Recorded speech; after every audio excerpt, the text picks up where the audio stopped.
5 o'clock on the dot this Monday morning. I'm Ken Weaver with your top stories. We're tracking the return of scattered showers and thunderstorms. Full forecast and traffic in 5 minutes. Right now, parts of Texas getting hammered by the first hurricane of the Atlantic season for 2024 so far. Here's Andrew Dembert. Beryl slamming the Texas coast with flooding rains, damaging winds, even the threat of tornadoes. Rainfall totals could reach 15 inches in isolated areas with a storm surge up to 7 feet along the Gulf Coast. Boeing has agreed to a plea deal to avoid a criminal trial over 2 deadly crashes involving its 737 MAX jets. The Justice Department says Boeing will plead guilty to fraud, will pay an extra $240 million fine, and will be overseen by an independent safety monitor. Boeing's accused of misleading regulators.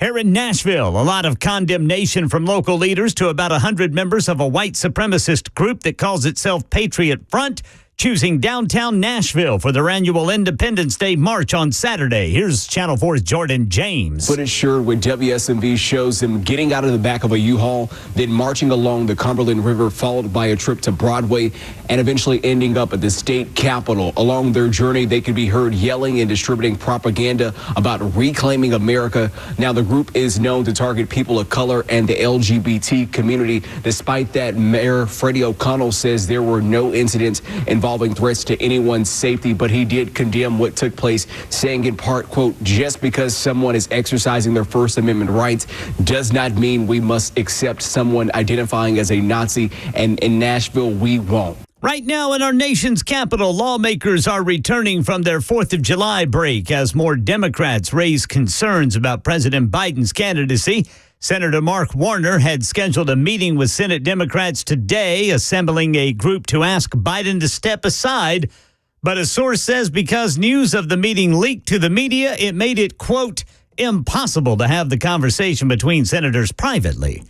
Market Numbers Report brought to you by Beacon Capital Management, online at beaconcm.com. Here's Derry Albinger. It's another sign that while the economy may be showing signs of slowing, it's still pretty strong. A lot of us are taking summer vacations. The TSA expects to screen a record 3 million passengers at U.S. airports today, while the AAA says the nearly 71 million travelers are a 5% increase over last year and up 8% over pre-pandemic numbers. And we're only halfway through summer. We get a couple important reads on the economy this week, starting with the Consumer Price Index, or CPI. It's going to be out on Thursday. It measures what we pay for just about everything month to month and year over year. It'll be followed on Friday by the Producer Price Index, or PPI, which takes a look at those same prices at the wholesale level before they reach consumers. Usually the indices move in tandem. If one goes up, so does the other, but that isn't always the case. At the close on Friday, the markets were all in positive territory.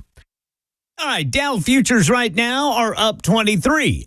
S&P is flat. NASDAQ is up 4. That's the latest news. Traffic and weather next. I'm Ken Weaver, WTN News.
Hey, good morning. It's Monday. It's 5:06. Johnny B in for a vacationing Dan Mandis.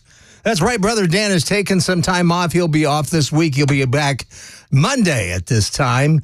Until that time, we're glad to have you along with us. 615-737-9986. That's the number to call. It's also the number to get involved with our big super text, our members nutrition super text line. That way you can get involved. You can also watch us on Super Talk TV. I know it's running, but the cameras, I'm sure, are all screwed up because people on the weekend like to do things with the cameras. I don't know what they do, don't really want to know, but somehow they screw them up. I understand it's the sheets. It's the sheets, baby. But anyway. Camera looks good, brother Johnny B. Oh, does it really? Yeah, man. Well, how about that? I said it myself. Yeah. Gosh, something went right this morning. Yes, sir. But everything's kind of different. I don't guest host a lot.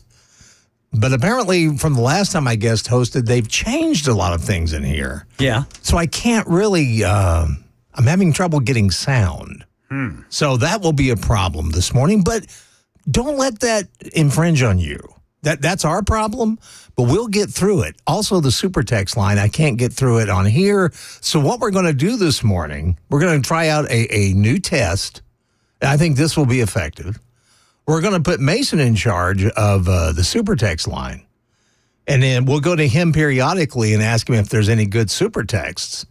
And we'll answer them, and maybe all three of us will get involved and answer them for you. Brother Mason's pretty good at that super text watching. Yes, he is. He's very good at that.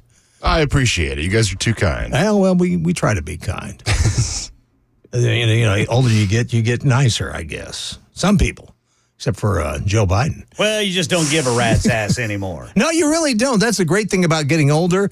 You just don't flip and care. You just that's the best part about it. Mason, you got about 45 years where you have to worry about that. That's right, my friend. That's right, my friend. So fingers crossed it takes at least that long. So hopefully everybody had a great weekend. I hope we did. It was nice and got together with some friends, had some fun, and that's what America's all about. One thing I did not do was watch the George Stephanopoulos interview with Joe Biden. Now, I know that... I didn't either. Yeah. So before we get into that, Ken, we've got a hurricane that's a tropical storm, whatever it is. It's a hurricane. It's a hurricane. On the eye of a hurricane. That's John Anderson. We were swinging. Anyway, it did make landfall this morning, did it not? Yes, it did. Just south of Houston, Texas. Slamming the coast with 80-mile-per-hour winds, but the real danger is going to be the surge, which is going to cause some flooding, and there could be some spin-off tornadoes. Oh, boy. Yeah, so the Gulf Coast of Texas getting hammered right now. Well, and usually when they hit Texas, they tend to come this way. It's going to miss us. It's going to miss us, okay. Yeah, it's whatever is left of Hurricane Beryl is supposed to go northwest of Nashville. Oh, okay. So we're going to miss it. Darn, we could use the rain, actually. But whatever. We'll take what we can get. It's 5:10. It's Monday morning, July the 8th, and we're so happy to have you here. Now, as we said over the weekend, Friday night was the big George Stephanopoulos no-holds-barred interview with Joe Biden. Man, of all mornings not to have audio not working, but it's not, so I can't do much about that. But following this great interview, which it was not, I've watched excerpts of it. Man, the guy looks lost. And it's sad because anybody that's had family members that have had dementia or Alzheimer's or anything of that nature in their latter years, it's sad to watch. And you can tell the signs. You just can. When my mother-in-law was suffering from the same dementia, we were in a store and a lady asked how long she had it. And I said, how'd you know? And she goes, you just do when you go through it. And that's very true. So Biden didn't really hit a home run with Stephanopoulos either, and I could have told you that he wouldn't. because George Stephanopoulos is not the person to put in charge of an interview like that. It'd be like putting Dana Perino in charge of interviewing George W. Bush.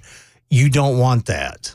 And in fact, I've often said, and I'll stand behind it, that George Stephanopoulos and Dana Perino, nice people they may be, they shouldn't be working as news correspondents. They shouldn't be working for news organizations because they have a vested interest in the candidates that they're covering. And so I see a real problem with that. But speaking of seeing a real problem, the Democrats see a real problem with Joe Biden. And now the Democrats, a lot of them, are putting pressure on Joe Biden to step aside and let someone else run. During an almost 2-hour call, Minority Leader Hakeem Jeffries was pounded by Democrats asking for him to demand that President Biden step down. It was almost a 2-hour call that Jeffries held to discern how ranking members feel before lawmakers return to Congress.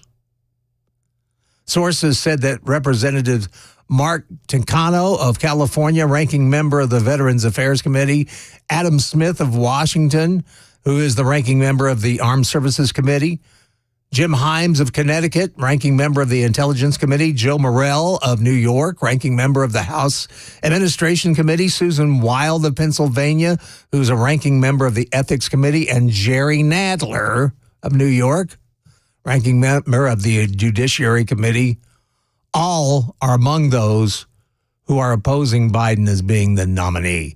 They say the number of members calling for Biden to step aside was greater than the number who said during the call that he should remain the nominee. This is according to CNN. Central to the Democrat faction calling for Biden to resign from the race are those that are fearing that they may lose the opportunity to take back the House in November if he is the party's nominee. And according to a Democrat aide familiar with the call, they told CNN it was pretty brutal, and I'm sure it was. But the Democrats have done this to themselves. They set up this scenario themselves. They created this mistake themselves, and they're having to pay for it now. See, they were trying to put the wool over your eyes, and I'm not talking about you that listen to this station religiously. I'm talking to those that basically check in and out of the news. But we've been trying to tell you for a long time that Joe Biden had cognitive problems, that he was not fit for the presidency. We've been saying this ever since he got in, and all you people have done on the other side is tell us that we were wrong, we were crazy. Oh, Joe Biden is in great shape. He's fine, man. He's sharp. He outthinks all of us. We can't keep up with him. Well, then you had the debate, and the debate is what caused all this. Because even with almost 2 weeks of preparation, of rest, they still have to go back to excuses of why Joe Biden could not perform, and he couldn't. He looked lost. And I truly felt sorry for him as a human being, not as the leader of our country, which he is not. And we'll get into more of this as we go along. It's 5:15. It's time to check the roads on Super Talk 99.7 WTN.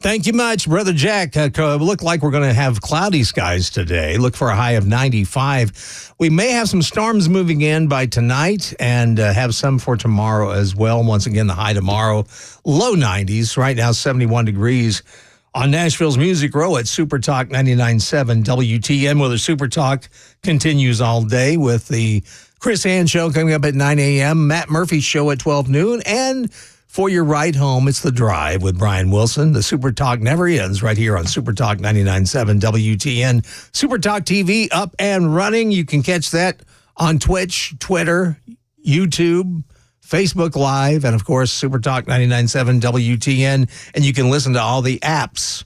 You can catch us on every app there is. I mean, there's just no escape from us. Try if you will, but it can't be done. It's 5:16 Monday morning. Good morning, Johnny B. in for vacationing Dan Mandis. President Joe Biden in serious, serious trouble this morning after his appearance Friday night on ABC with George Stephanopoulos. The interview did absolutely nothing to quell the drums of discontent in the Democrat Party and among voters out there that Joe Biden just is not sharp enough and is basically had hit the age that he's just past his prime as far as being president. And Friday night did nothing to quell that.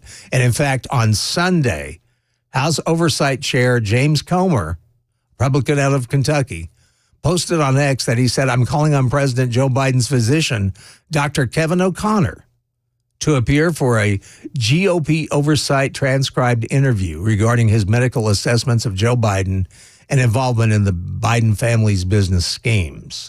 Dr. O'Connor's medical assessments have been potentially influenced by his business pursuits with the Biden family. So it's going to be interesting to watch. If you did watch the interview, you saw a few times where Joe Biden just seemed lost. He seemed like he wasn't quite with it.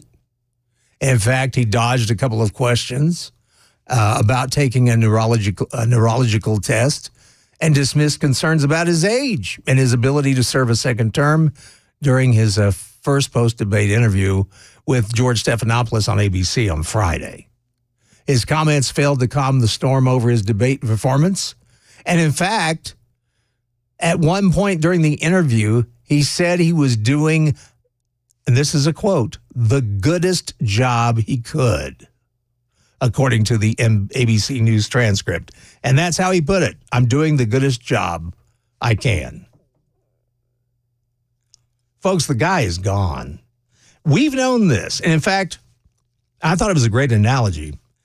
I think it was Matt Murphy I heard on this very radio station talk about Joe Biden and the problem with his cognitive abilities and the fact that those on the other side, us, have been like a dog chasing a car. And the car goes by and we chase it. Well, we finally caught the car and now we don't know what to do with it. And the concern is the fact that if Joe Biden does drop out, what does this spell for Donald Trump? Because I'm telling you, it's going to be a cakewalk if it's Donald Trump versus Joe Biden. It's going to be a landslide. I really believe that. And it may be too late for the Democrats, to be honest. As I said, they created this scenario. They created their own problem because they were going to try to lie and try to basically smoke on by you that Joe's okay. Hey, Joe's okay. Joe's a puppet president. Everybody knows it. The American people are not stupid enough to buy that he's running the country. Hell, the man can't even make himself a meal. I doubt he can. I doubt very seriously he can change the channel on the television. So it's going to be very interesting to see what happens in the next couple of months. What's going to be interesting, who do the Democrats have? Who do they have that will stoke voters up? They might stoke their base up, but the problem they're facing is reality is hit. Yeah, who wants it? Yeah, who wants it? Do you want more of this that we've been experiencing for 3.5 years now? Well, and I mean, who among the Democrats who might have political aspirations down the road exactly want to take this chance? Exactly. They don't. They really don't. I think they're just going to leave him in there, man. Well, I think they're going to have to, Ken, because really, what have we got? What, about 3 or 4 months till the... let's see, August, September, October. Yeah, we're 4.5 months. Wow. Conservatively speaking. It may be a little too late, to be quite honest. Yeah. I think they've waited too long. That's been the problem. This should have been done long ago. But instead, the Democrats, like I said, they have created this scenario. They've created their own problem because they just kept kicking the can down the road. Hey, we'll just keep telling them Joe's okay, and we'll try to maneuver it so it seems like he is. But he's not, and the people can see it. We usually don't do this, but let's take a phone call real quick. Craig is calling from Chapel Hill. Good morning, Craig. Welcome to Nashville's Morning News. Good morning, sir. How you doing? Any better, I'd have to take medicine, Craig, and I don't want to. Well, I can blame that. I just got off of vacation and driving to Kentucky this morning, so it's quite an early morning. But, well, be careful, Craig. And you wanted to talk about Biden. What did you want to say? Well, I think overall, I'm a chairman over our local party, the Republican Party, and one thing that I tell people to be careful on is when we talk about the presidency of the United States. That's an office that we have to protect. I was fortunate enough to get to see a private viewing the other night of Reagan. Mm-hmm. And I tell you, when it comes out, it is a phenomenal movie, and people need to get out and see that and see what a real president is. Oh, yeah, that's the one, Dennis Quaid. And yes. Yes, I want to see that. It is great. I tell you, it'll leave you with chills, and especially if you grew up in the Reagan era. And, one of the things when Ronald Reagan started getting dementia, the news media, whether it be the radio, the TV, they protected the presidency of the United States. And, I just feel like we as Republicans can't take that bait of going out there and just beating someone down, because a lot of the public, especially in the South, we've got a big heart. And I think a lot of times that stuff really, really backfires on you.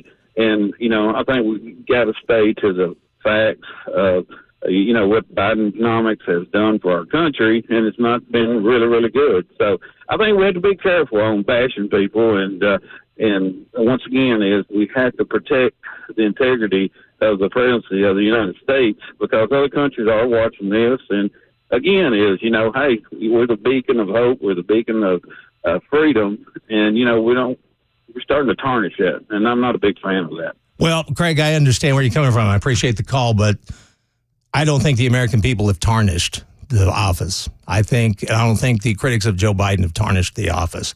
Joe Biden has tarnished the office himself. It's 5:24. Ken Weaver, what's coming up next on the news at 5:30?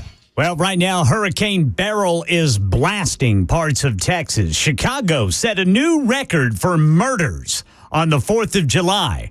We've got a brand new killing in Nashville, too. And election 2024, a radio talk show host has lost her job for agreeing to a list of questions from the White House before interviewing President Biden. Coming up at 5:30 on Super Talk 99.7 WTN. Gang of Three Amigos is coming up next, and we've got a review of the new Beverly Hills Cop. Stay tuned for that on Super Talk 99.7 WTN.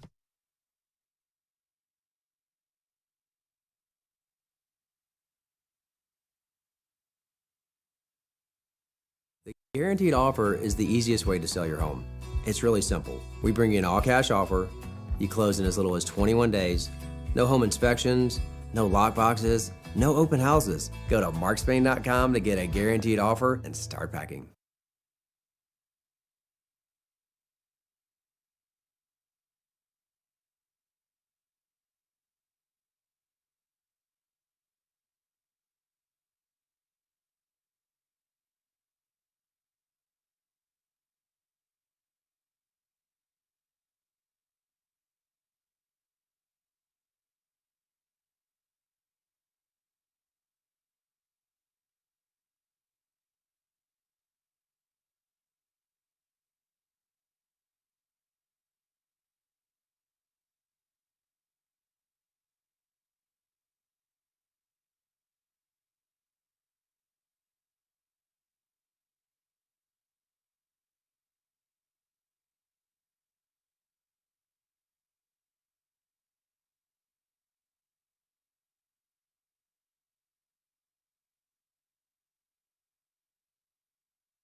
Hey, it's Dan Mandis for the Glock store in Nashville. You know, this has become a very important place in my life because it's where I bought my first gun, and it's where I'm getting all of my training, and I have been since day one. Now, what I'd like you to do is go to their shoot270.com website, and you can check out their Shoot 270 indoor ranges. Now, these are massive rooms where you can learn how to shoot tactically. Now, the last couple of weeks, I've been learning how to shoot in the dark while moving around and really upping my training. Above all, it is really fun. And yeah, at some point, it could save my life and the lives of my family. Now, you can book a session in their studios at shoot270.com. That's shoot270.com. You can also call them. As always, tell them Dan Mandis told you to reach out. 615-682-6565. 615-682-6565. The Glock store is at 1930 Air Lane Drive, just minutes from the airport and worth a drive from anywhere.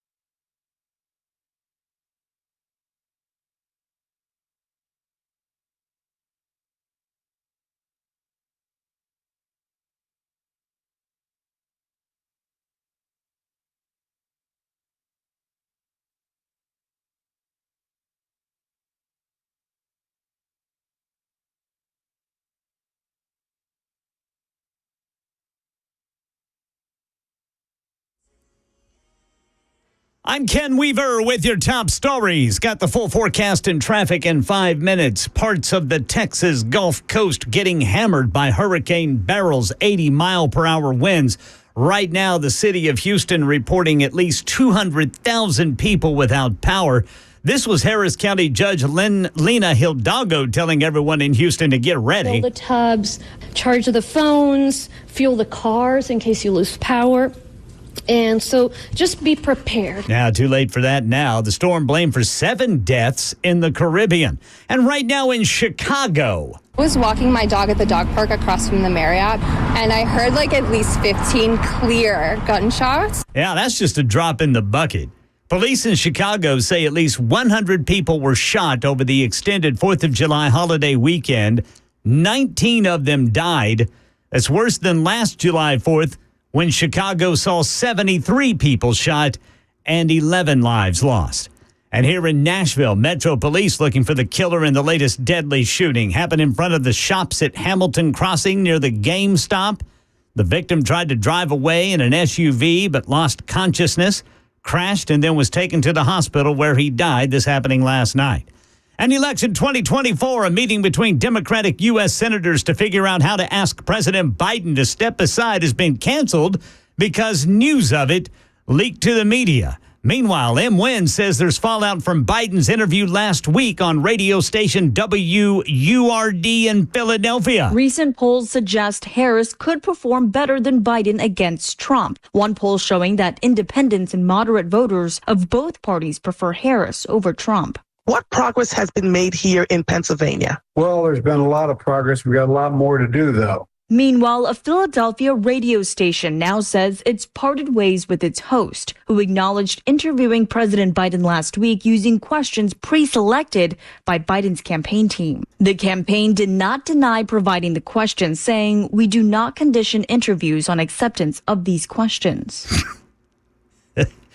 That's the latest news. Traffic and weather next. I'm Ken Weaver, WTN News.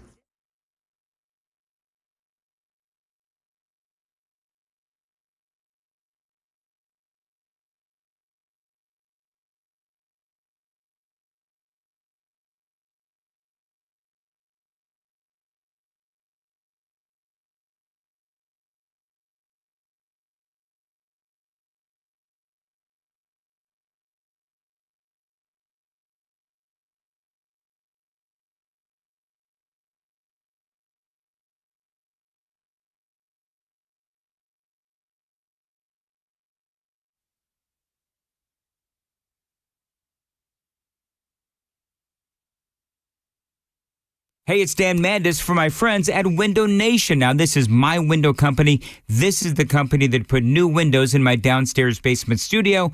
When I get back from vacation, work begins on my upstairs bedroom and my kitchen. Now, this is a great company that can do great work for you. And right now, a great deal. Just for listeners to my show, right now, for every 2 windows that you buy, you're going to get 2 windows free. There's no limit as to how much money you could save. Plus, you can save even more with 0 money down, no interest or payments for 24 months. Window Nation's windows come with a lifetime warranty, and they can be installed in a day or less. Don't forget that great deal, the Dan deal. For every 2 windows that you buy, you're going to get 2 windows absolutely free. There's no limit as to how much you can save. You could save even more with 0 money down, no interest or payments for 24 months. Check them out online. It's windownation.com. 866-90-NATION is the phone number. 866-90-NATION, windownation.com.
Ah, yes, my friend. That festive music means it's time for the gang of 3 amigos. Good morning to everyone. It's 5:39. Good morning, Ken Weaver.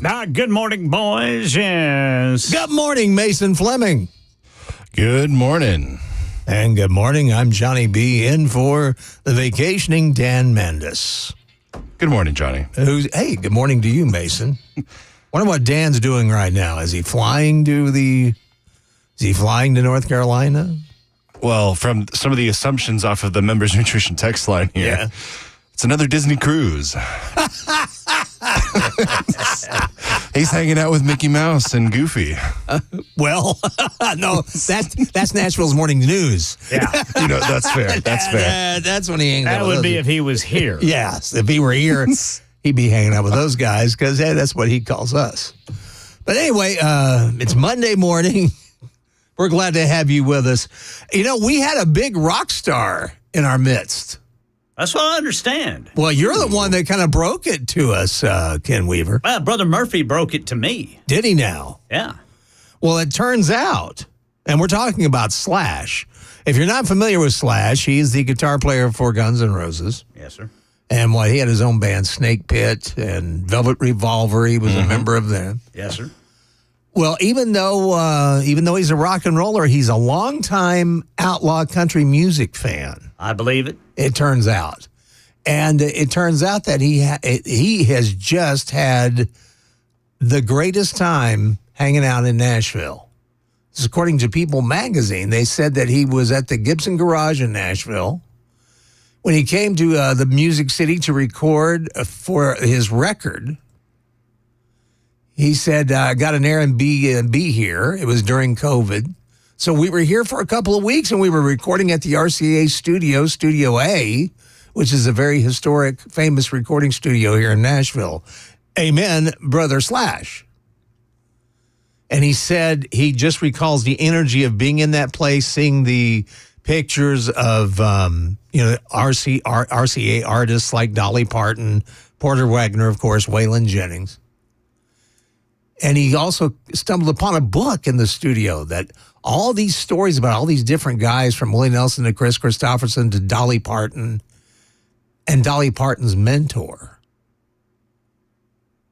Well, who would that be? I guess Porter? I have no idea. But, the person that knocked him out the most was actually a musician, Lloyd Green, who's a pedal steel guy. Mm-hmm. That Slash was more interested in his story. So he was back here visiting? He was back here recording, and he got an Airbnb and stayed in Nashville for quite a while, so he's kind of grown to where he loves the city. Okay, so he just recorded an album here. Yes. So that's what he was doing here last week. Right, he was talking about this project. Yeah. And apparently Chris Stapleton does vocals on this project. Cool, man. Yeah. So this is going to be very, very cool. So that's why he was in the building, because one of our sister company, I guess, Westwood One, does a podcast. And so I think he was being interviewed by the podcaster. That's cool. So he was in the building for that, from what I understand. Now, what I understand... Steve Gorman, yes. Yeah, He's Steve former drummer for the Black Crowes. Right. He's good friends with a lot of... In fact, we've got some local rockers here, like Warner Hodges of Jason and the Scorchers and Dan Baird, originally from the Georgia Satellites. Big friends with Steve Gorman. So Steve Gorman is friends with a lot of course, he's in the rock and roll music industry. So I thought about hanging around and seeing Slash, but it was soft close time.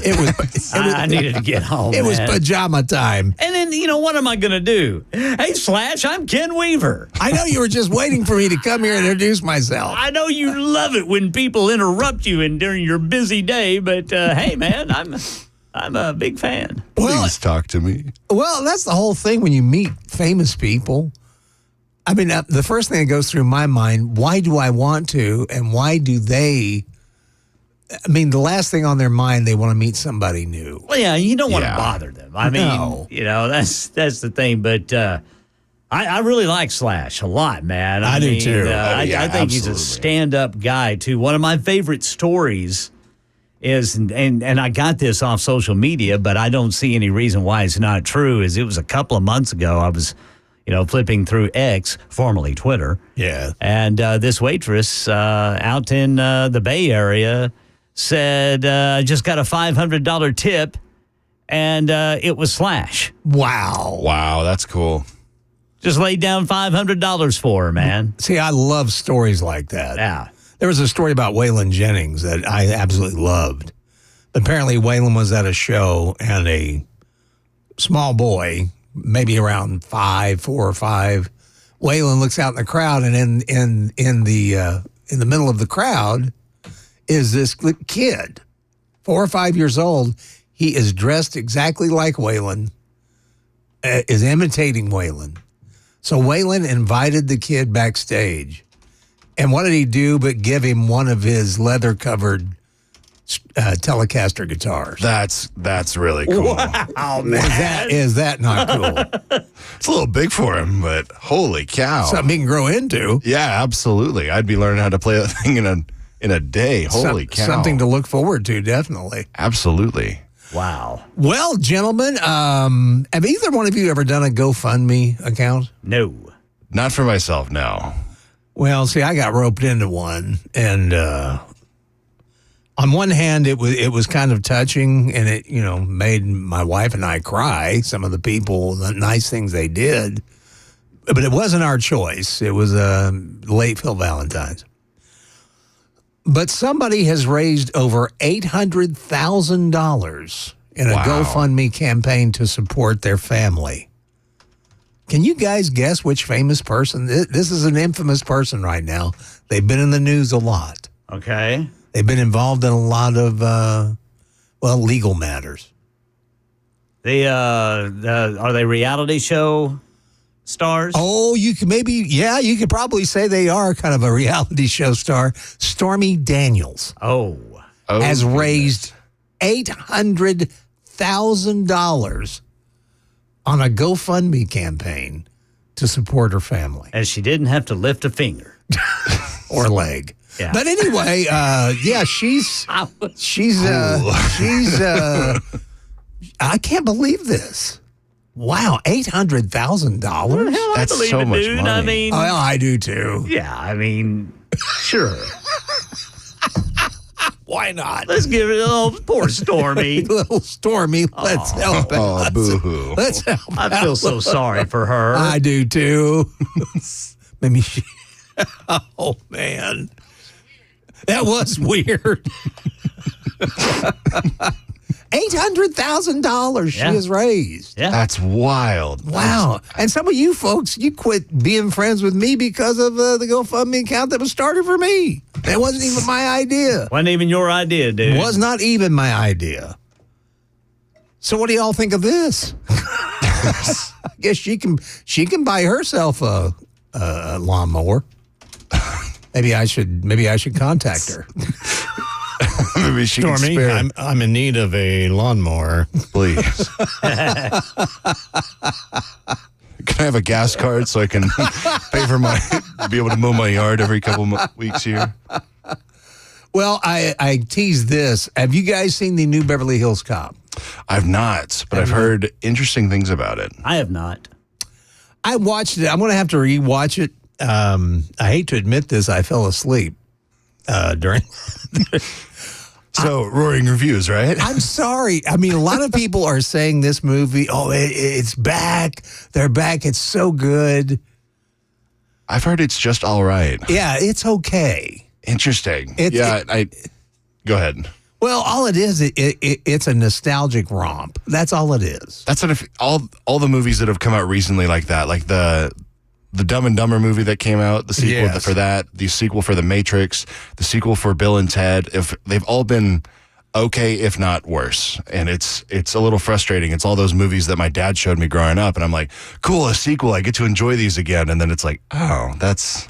Yeah, they're not as good. And sequels usually fun. aren't. Yeah. And I'm not a big fan of sequels. No. And I don't know what it is about Eddie Murphy. I don't know if you guys think this or not, but it seems like Eddie Murphy has lost his funny bone to me. He's just not as funny as he once was. I kind of agree with that as well. Yeah, I can't even think of the last movie I saw him in, but I saw him in... People, I think, was the last thing I saw him in. You People. Yeah. I remember seeing the trailer for that, and I was just like, that just doesn't look entertaining to me. It looks kind of fallen flat on a lot of the things that they were trying to be like the big selling points for the movie. Yes. When my kids were younger, they liked that movie he did, Haunted Mansion. Oh, yeah. yes. Yeah, that was... I loved that one. That's the last thing I've seen him in. Yeah. I've not seen him in anything else, and Wow, Beverly Hills Cop 4. Axel F. Hearing that 4 slapped on the end there is a. So I give it an Axel F, to be quite honest. I don't know if to me it just wasn't. I thought we waited for this. It just didn't grab me like it did other people. So yeah. I just found it predictable, and so it's got some of the old characters. Oh yeah, it's got Judge all Reinhold and yes. Yeah, the same and sergeant. Taggart. Taggart. The gruffy one. Yeah, he's in it. I mean, gruffy one. It's nostalgia. I mean, that's just all it is. It's. I kind of look at it like the Beatles now and then. Oh yeah. Okay song, but it wasn't their best. It was just, I guess it was nice to hear them together again. And it's kind of the same with Beverly Hills Cop, Axel F. I'm just tired of the retreads. I want new ideas. There are none, dude. No, they're really not. All they do is they rebake all these old ideas, these old shows. Now, sometimes they're doing good things with old ideas. Yes. Like what Mason and I are big fans of these new Dune movies. Yeah. That's what I hear. I hear they're very good. They are outstanding. If you want me to talk for 4 hours on a talk show, get me talking about Dune. But I'll go. But some of these remakes, like everybody keeps talking about this Jake Gyllenhaal remake of Roadhouse. Roadhouse, about how good it is. I don't know, man. I thought it was all right as well. Like, it wasn't that good. Yeah, and didn't they try to do Red Dawn again? Yes. Yeah. You can't do that. No, you cannot redo Red Dawn. No, that was a movie that should have been left alone. Kind of like the Pirates of the Caribbean. I like the first one. The ones that followed. I think it's a solid trilogy. Oh gosh! If anybody says that there's more than that, they're lying. Yes, they are. And I was like, yeah. I mean, I like Johnny Depp as Jack Sparrow. Absolutely. And I'm not watching anybody else be Jack Sparrow. No. I'm just not doing it. No. I think it's in poor taste trying to replace, especially because it's Disney. Disney's going to find a way to rebrand or reface some actor in any way that they can to make more money. And originally, I thought they were going to do a new Pirates series with Margot Robbie as the main character. Well, and I don't know what the story would have been. I thought it would have been interesting because they weren't going off the main story, and then they decided, you know what? No, we're not going to do that. We're going to can that entire storyline. We're going to bring Johnny back after his. This is right after the Johnny Depp Amber Heard case, and they're like, you know what? We're going to pay you. I think it was $80 million to come in and do this movie. Wow. And he was like, no, you need to go higher than that or else I'm not coming back to you, because they canceled all of his contracts. Oh, yeah. Because of the case, even though. Yeah, they took her side. Yeah. Without even hearing his side. Which was ridiculous. Yeah. Absolutely ridiculous. Because she pooped in the bed. Yeah. That's exactly what happened. And you know who my favorite pirate is? Who's your favorite pirate? My favorite pirate is Ken Weaver. 5:53, Ken Weaver, what's coming up in the news at the top of the hour? Arg, matey.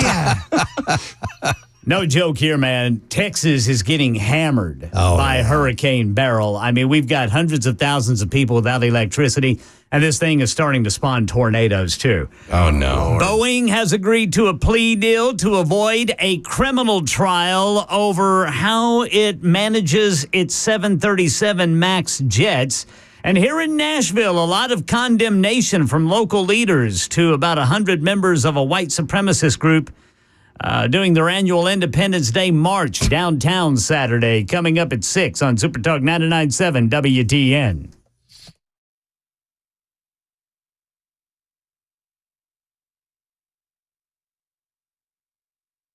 Hey, it's Dan Mandis, and I am so glad that California Closets has fixed my closet catastrophe. After exact measuring and planning, they came over and got to work.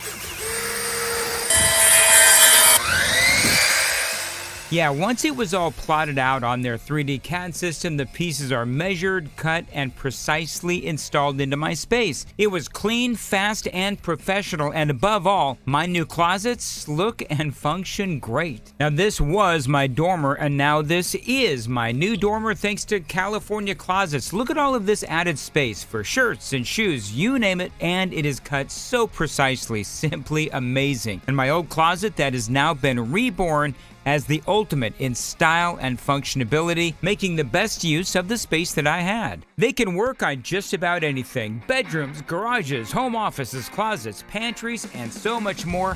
Find them online, CaliforniaClosets.com, and see what they can do for you. You can schedule a free design consultation. Mention my name, CaliforniaClosets.com.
6 o'clock on the dot. I'm Ken Weaver with your top stories, tracking the return of scattered showers and thunderstorms to Middle Tennessee. Full forecast and traffic in 5 minutes.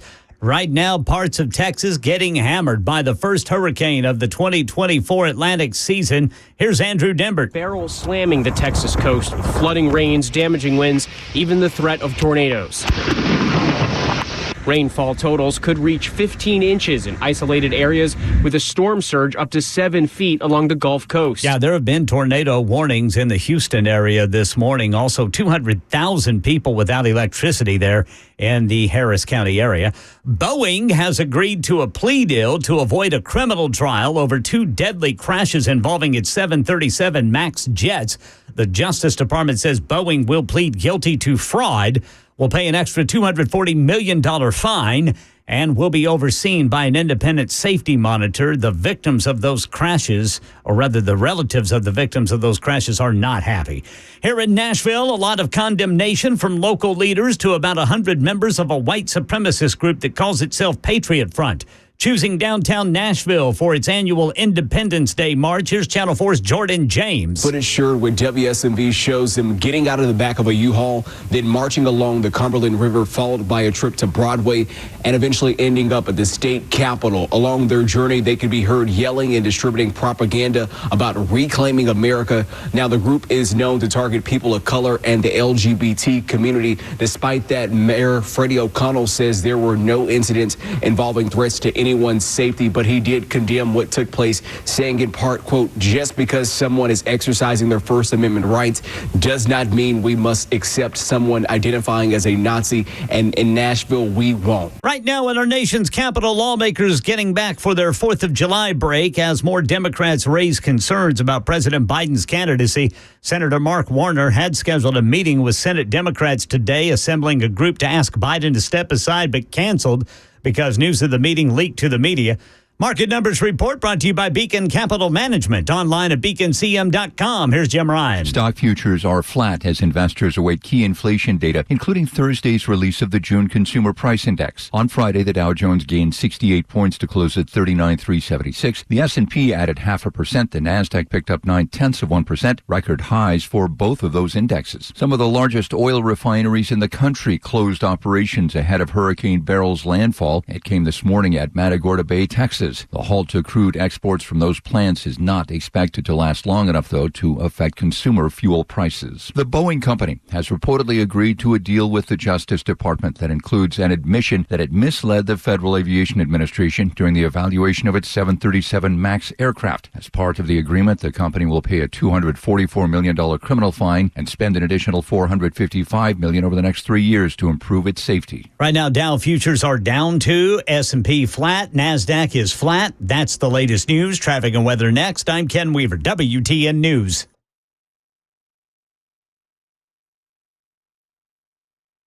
The guaranteed offer is the easiest way to sell your home.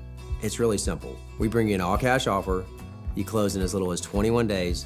No home inspections, no lock boxes, no open houses. Go to markspain.com to get a guaranteed offer and start packing.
yes, we do. It is 6:07. Good morning. Dan Mandis is on vacation this week. He returns Monday, right where you've got it. Here, Super Talk 99.7 WTN. It is Nashville's Morning News. Johnny B sitting in for Dan, along with Ken Weaver in the newsroom. Mason Fleming flying the ship. It is 6:08 on Super Talk 99.7 WTN. You can catch us on Super Talk TV. You can see that on Twitch, Twitter, or X, whichever you like to call it. Facebook Live. You can also check it out at supertalk997wtn.com. You can also call us and you chat with us, 615-737-9986. That also gets you into the Members Nutrition Super Text line, which we will have Mason Fleming read a few a little later on this hour, right here on Super Talk 99.7 WTN. So Joe Biden has taken up all the airspace, even though we do have a hurricane, which is Beryl. And Ken Weaver, it has made landfall just south of Houston, correct? I guess it has. Yes, and they say the winds are around 80 miles an hour, gusts up to 100. They say some of it could clip a little bit of us tomorrow. We may see some storms or whatever out of it, but nothing major. Look for mostly cloudy skies today with a high of 95 here at Super Talk 99.7 WTN. So anyway, Joe Biden was supposed to go on ABC, which he did, with George Stephanopoulos. It was supposed to be a hard-hitting interview that was supposed to, basically make us all feel a little more comfortable and secure that Joe is under control. He's got everything under control, that he's not having cognitive issues. And this special did nothing to allay those fears. In fact, it just added more, especially when the president said, I'm doing the goodest job I can do. And it's caused, over the weekend, I mean, the drums chanting that Biden stepped down are getting louder and more numerous. And in fact, we've got two people that surprisingly are calling for Joe Biden to step down. A lot of them Democrats, a lot of them big Democrats. But one is a longtime Democrat supporter and a Hollywood figure, and one we talked about, actually, when I filled in on the Chris Hand Show on Friday, Rob Reiner. Rob Reiner came out this weekend on Twitter, or X, whichever you like to call it. He told the Democrat Party to stop effing around. And he also said it's time for Joe Biden to step down. He said if the convicted felon wins, which that has backfired on the Democrats as well. They thought, if we can get him convicted, we can put that in front of his name and that will tarnish him. It has done nothing of the kind. But anyway, Reiner did tweet that if the convicted felon wins, we lose our democracy. Joe Biden has effectively served U.S. with honor, decency, and dignity. Really? Really? And with giving Joe that kind of glowing, that glowing seal of approval, he adds, it's time for Joe Biden to step down.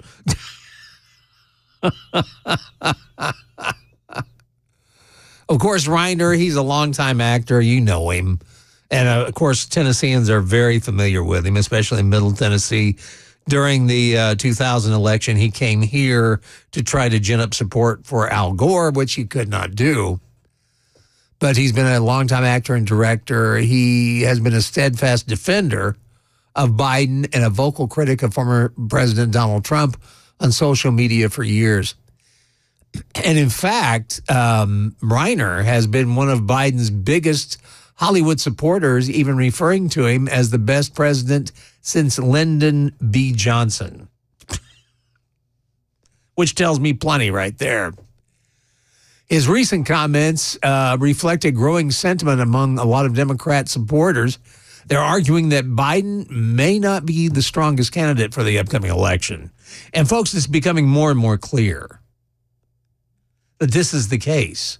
And as I stated last hour, if you weren't here, The Republicans didn't create this problem. Nobody created this false Joe Biden image, even though there is a panel on MSNBC that claimed it was a right-wing conspiracy that started this talk that Joe was getting to have dementia and starting to have cognitive problems. But actually, it's not at all. The Democrats have created this problem because they've tried to keep Joe in no matter what. Because basically, what's happening, and you can see it, Joe's not running the country. There's no way he can. Mama Kamala isn't either. That's why I've always said it's got to be Podesta and Obama running the ship. It has to be them. It can't be Joe Biden. Joe Biden is not in any way, shape, or form the man he used to be. We've said this for, we've said it till we're dizzy. But now it's come to the forefront because people that don't pay attention to the news have finally noticed something's wrong with Joe. Really? We've been trying to tell you for a year, and all you do is gaslight us. But more and more Democrats are coming out saying that Biden needs to step down. And more of them are coming out saying he does have cognitive issues. One, a very surprising person. And I'll have that for you coming up next after we check the traffic on Super Talk 99.7 WTN.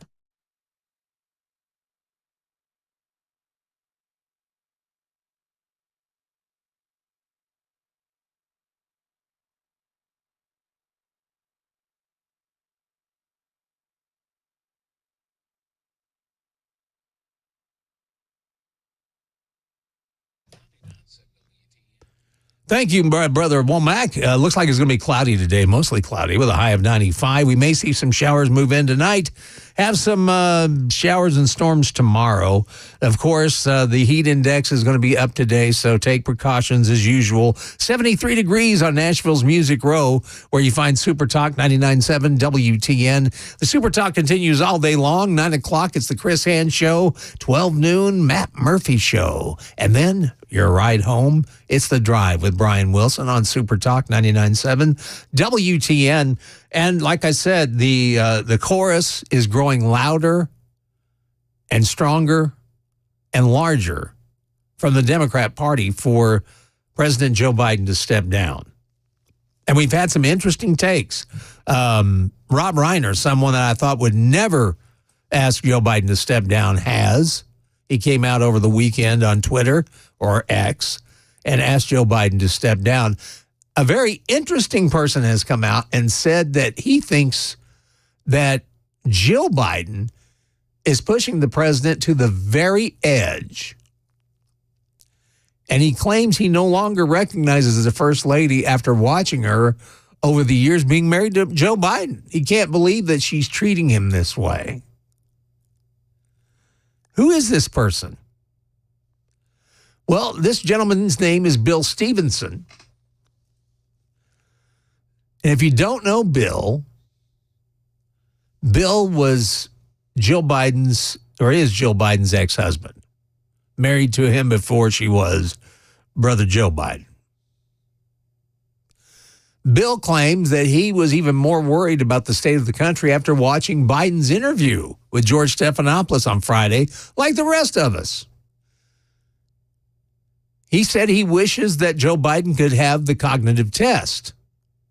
He said this in an interview with the New York Post. He said that when George asked him about 3 or 4 times, it's what the whole world is thinking about. I feel badly that this guy is someone who now can't make a decision in the middle of the night. Now, apparently, I did not know this, but Stevenson, Jill Biden's ex-husband, is a proud Trump supporter. And he had backed the incumbent president when he ran as VP with Barack Obama as well as when Biden ran for Senate in 72. Stephen talked about the First Lady in the interview saying, I've heard the word elder abuse referring to her, but that is not something that I have any way of knowing. He said she seems to have turned into this person who is going to push him to the very edge. I think they should both step aside. And I think that's what we're seeing. I think the Democrats that are in charge of the Democrat Party are now wanting Joe Biden to step aside and quickly. The problem is it may be too late. It may be too late in the game to change. But that's what the Democrats are wanting, and that number is growing. But what's happening is you also have another faction, which is the Biden family, like Jill, Hunter. They are advising Joe to stay in because the Biden crime family does not want this gravy train to end. They want us to keep going. And to me, that's cold. They don't care what shape Joe's in. They could care less. And it's troublesome to watch someone like Joe Biden stumbling, especially when you've watched loved ones do the same. But according to Jill Biden's ex-husband, Stevenson said that he lives 1.5 miles away from the Bidens in Delaware. He told the Post last week that he no longer recognizes his ex-wife. He said that Dr. Jill Biden that I've seen on TV in the last 5 years is not the same person I married or that I recognize in any way. She has become a completely different woman, he said. Stevenson said that he has since remarried and has a family of his own.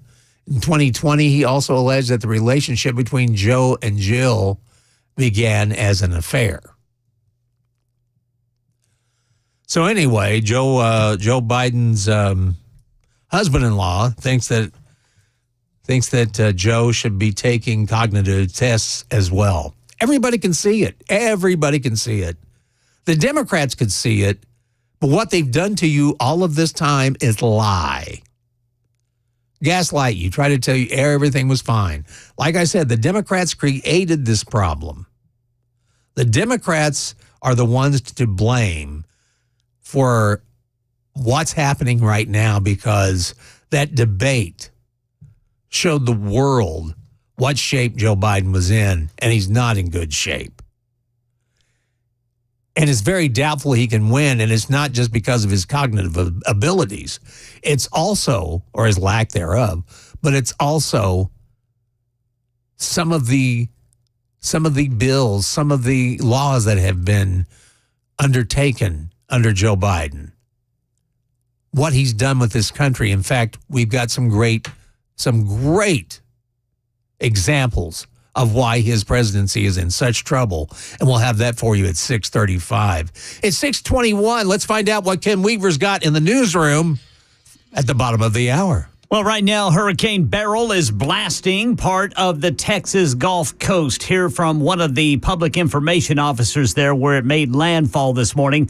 The Justice Department says Boeing has agreed to a plea agreement for lying to regulators about the safety of its planes.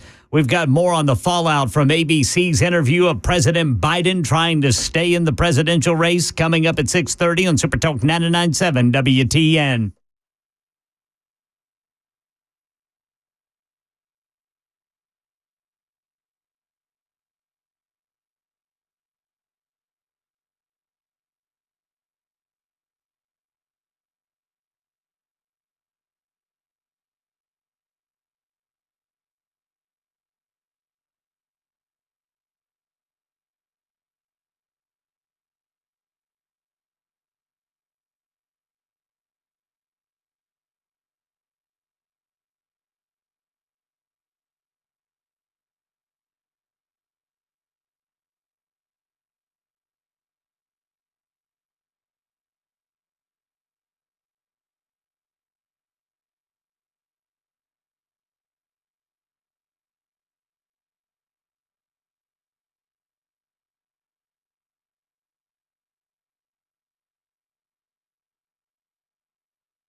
It's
Super Talk 99.7 WTN. It is Nashville's morning news. Dan Mandis on vacation. Johnny B in for Dan. The chorus is growing from the Democrats. They want Joe Biden to step down. Well, we'll give him some good reasons why he should coming up next after the news with Ken Weaver right here on Super Talk 99.7 WTN.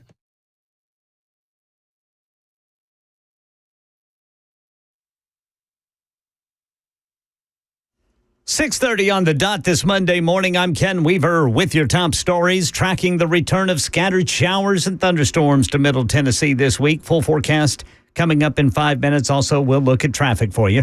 Right now, along part of the Texas Gulf Coast. We're asking everybody just to stay put. Please don't get out on the road. Please stay where you are. It is not safe to be on the road. That's Matagorda County Public Information Officer Mitch Thames updating Hurricane Beryl, which made landfall as a Cat 1, packing 80-mile-per-hour winds, spawning tornadoes and knocking power out to hundreds of thousands. Well, the Justice Department says Boeing will plead guilty to fraud, will pay an extra $240 million fine, and will be overseen by an independent safety monitor. Boeing accused of misleading regulators about the safety of its 737 MAX planes. Relatives of those killed in the 2018 and 2019 crashes in Indonesia and Ethiopia are asking a judge to reject that plea deal. Election 2024, win on the fallout from ABC's interview of President Biden, who's trying to stay in the race. In the House, several top Democrats are now privately saying Biden should withdraw from the race. The pressure comes after the president's debate performance and his interview Friday with our George Stephanopoulos. If you stay in and Trump is elected and everything you're warning about comes to pass, how will you feel in January? I feel as long as I gave it my all and I did the goodest job as I know I can do. That's what this is about. Recent polls suggest Harris could perform better than Biden against Trump. One poll showing that independents and moderate voters of both parties prefer Harris over Trump. Meanwhile, a private meeting of Senate Democrats to ask President Biden to step aside has been canceled after news of it leaked to the media. And back here in Tennessee, Giles County, 4 kids, no seatbelts. All of them ejected out of a van on I-65 North, just south of Cornersville's exit yesterday. State troopers say 28-year-old Rosalva Velasquez Cruz faces numerous charges, including driving without a license. That's the latest news. Traffic and weather next. I'm Ken Weaver, WTN News.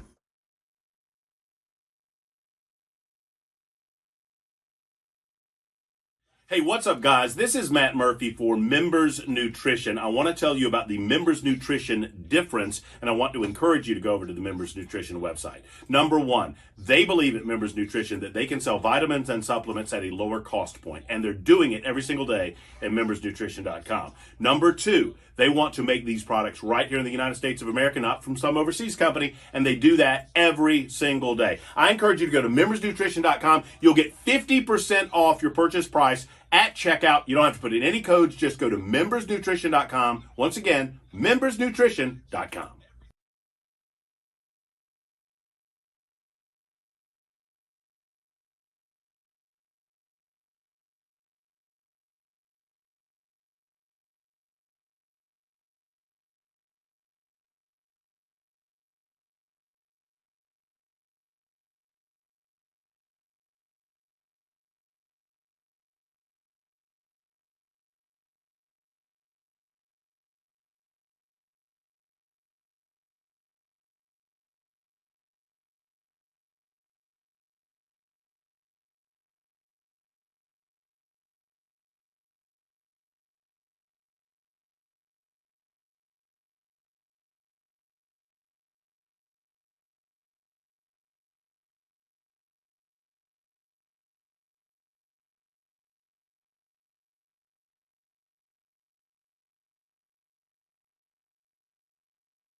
That rock and roll music means it's time for Nashville's morning news. 6:37. Good morning. It's Monday morning with Johnny B sitting in for the vacationing Dan Mandis, who returns to this seat a week from today. So don't worry, he's coming back.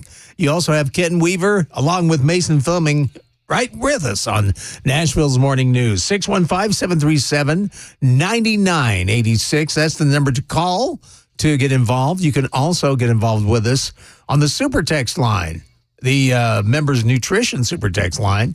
You can also watch us on Super Talk TV. Yeah, watch a bunch of people that were meant to be off camera to be on camera. And you can catch us on Facebook Live, Twitter, Twitch. You can also check us out at supertalk997wtn.com. Any good texts out there, Mason? I didn't mean to catch you off guard. No, you're good. I'm ready for you. Okay. I'm here and I'm waiting. So what? Any good ones out there that we can respond to? I mean, a lot of good comments, just commenting on the very correct fact that Rob Reiner is a meathead. Yes, he is. with a little M. Yeah, absolutely. The smallest of M's. And I'm telling you, if you ever get the chance, folks, to really hear Rob Reiner of what he exactly, I mean, just the interview alone shows you what kind of individual this man is. You can find it on SoundCloud. It's a Phil Valentine interview with Rob Reiner. This was back in 2000. It was during the 2000 election. Al Gore was looking to lose Tennessee, which he did, to George W. Bush. Mm-hmm. So they called in all the Hollywood, high-profile names to come into Nashville and try to get people in Tennessee to vote for Al Gore. And Cher called into the Phil Valentine show.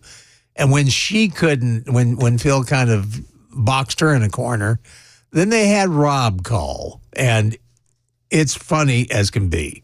So if you ever get a chance, listen to that interview because it is telling. It tells you exactly what kind of person Rob Reiner is. It also shows you how masterful Phil Valentine was in interviewing people like Rob Reiner. Yeah, just the way you described it, Cher was boxed in, and then it made me think of Rob Reiner stepping into the ring with Phil Valentine, and his footwork is masterful with his words, so therefore a clear knockout. Yeah, right to the mouth. Absolutely. Is where that went. So anyway, you may want to check that out. But there are a lot of people that the chorus line is growing from the Democrats that want Joe Biden out. And Rob Reiner is one of them. Another, he really didn't say he should get out, just that he should take a cognitive test, is none other than Joe Biden's ex-husband. Well, according to Joe Biden's staffers, they've been meticulously preparing him for speeches and public appearances by providing detailed documents with large photos and text that show exactly where he needs to walk to reach the podium. Now, according to this report by Axios, Biden's staffers prepare short documents with large print to help him navigate the events. These documents also include photos of the stage marked with instructions as view from podium and view from audience. Additionally, the documents contain several separate pages with pictures labeled walk to podium to guide the president to his speaking spot per Axios. Now, I will break in here and say that this is pretty common practice. I don't so much know about with politicians, but I do know anybody that steps on stage, they do have to be given instructions of where to stand, where the audience will be, even though it sounds stupid, like you should know, but each hall is different. I understand that. But I think what they're trying to get at here is that even though this may be normal for a lot of folks that are in the public eye, it's abnormal to have such detailed and large print instructions for a seasoned pro like Joe Biden. Because Joe Biden has been part of the Washington scene for quite a while now. And in fact, one staffer said it did surprise them that a seasoned political pro like the president would need detailed verbal and visual instructions on how to enter and exit a room. Now, individuals close to Biden confirmed the necessity of such detailed instructions. In fact, one source, which remained anonymous, they've staffed Biden over the past 18 months. They said, I staffed a simple fundraiser at a private residence, but they treated it like it was a NATO summit with his movements. And in response to the report, White House spokesperson Andrew Bates stated that high levels of detail and precision are critical to presidential advance work, regardless of who is president.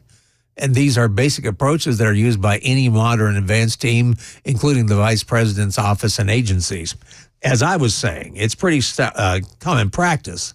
I think the only thing that's different is a lot of the people won't describe on paper and with their voice of when the message ends, end of message, that type of thing. So I think there are differences between Joe Biden and other people that are public speakers. But, you know, the Democrats are wanting Joe Biden to step aside, and it's because of, for them, it's because of his lack of cognitive abilities. For me, it's more about how badly a lot of his plans have been, his bills, his Grow America Back Better, which it didn't. And these are some of the reasons why I think the man ought to step aside. And there are plenty of them. And they include the homeless, they include illegal immigrants, and also electric vehicles. And we'll tell you why this is all failing next after we check the traffic with Jack Womack on Super Talk 99.7 WTN.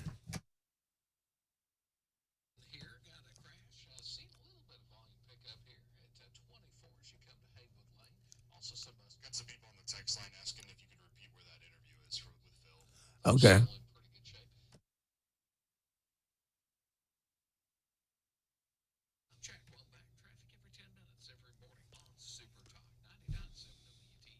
Thank you, Jack. Looks like we're going to see mostly cloudy skies today.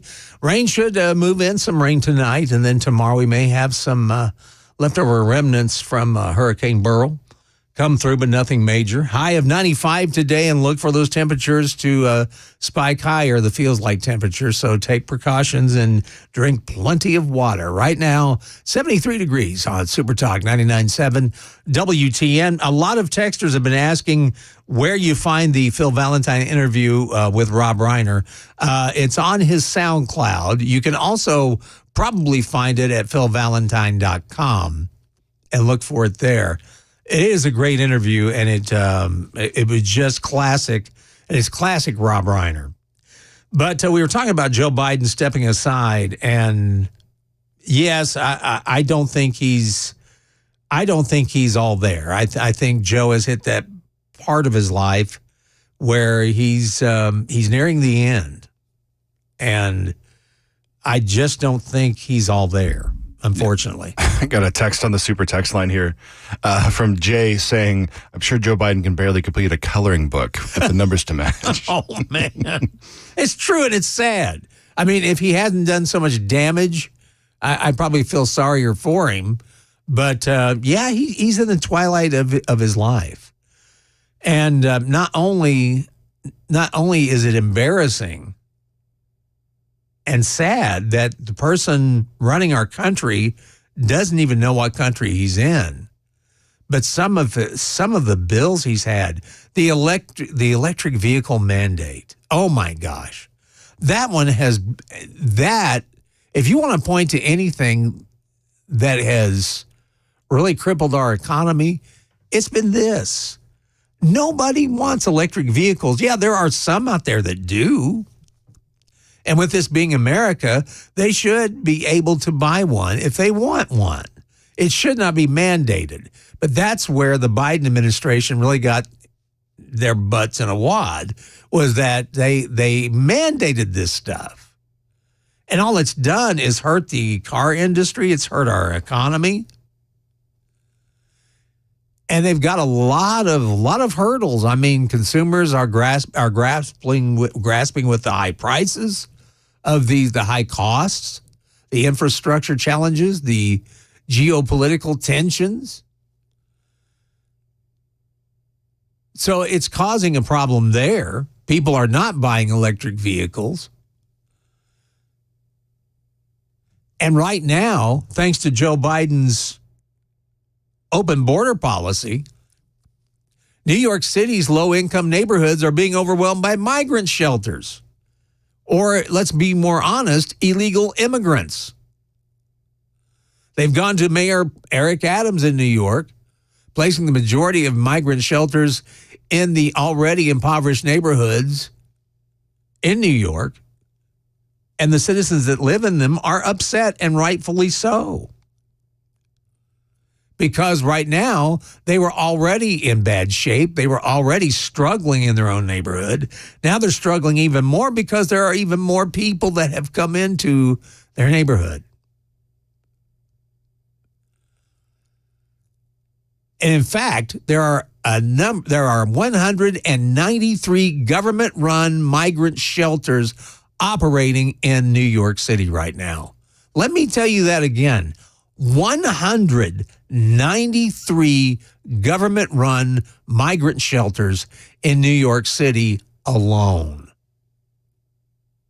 That's what Joe Biden's presidency has done for us. That's not any better? Oh, well, listen to this. You know, the Democrats are getting ready to have their convention in Chicago. Well, Illinois Governor J.B. Pritzker has now opened more migrant shelters in Chicago ahead of the Democrat National Convention. Why? Because he's trying to hide them.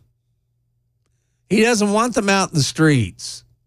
He doesn't want the news media, which the news media is not going to make the Democrats look bad. JB, don't worry about that. They got you covered.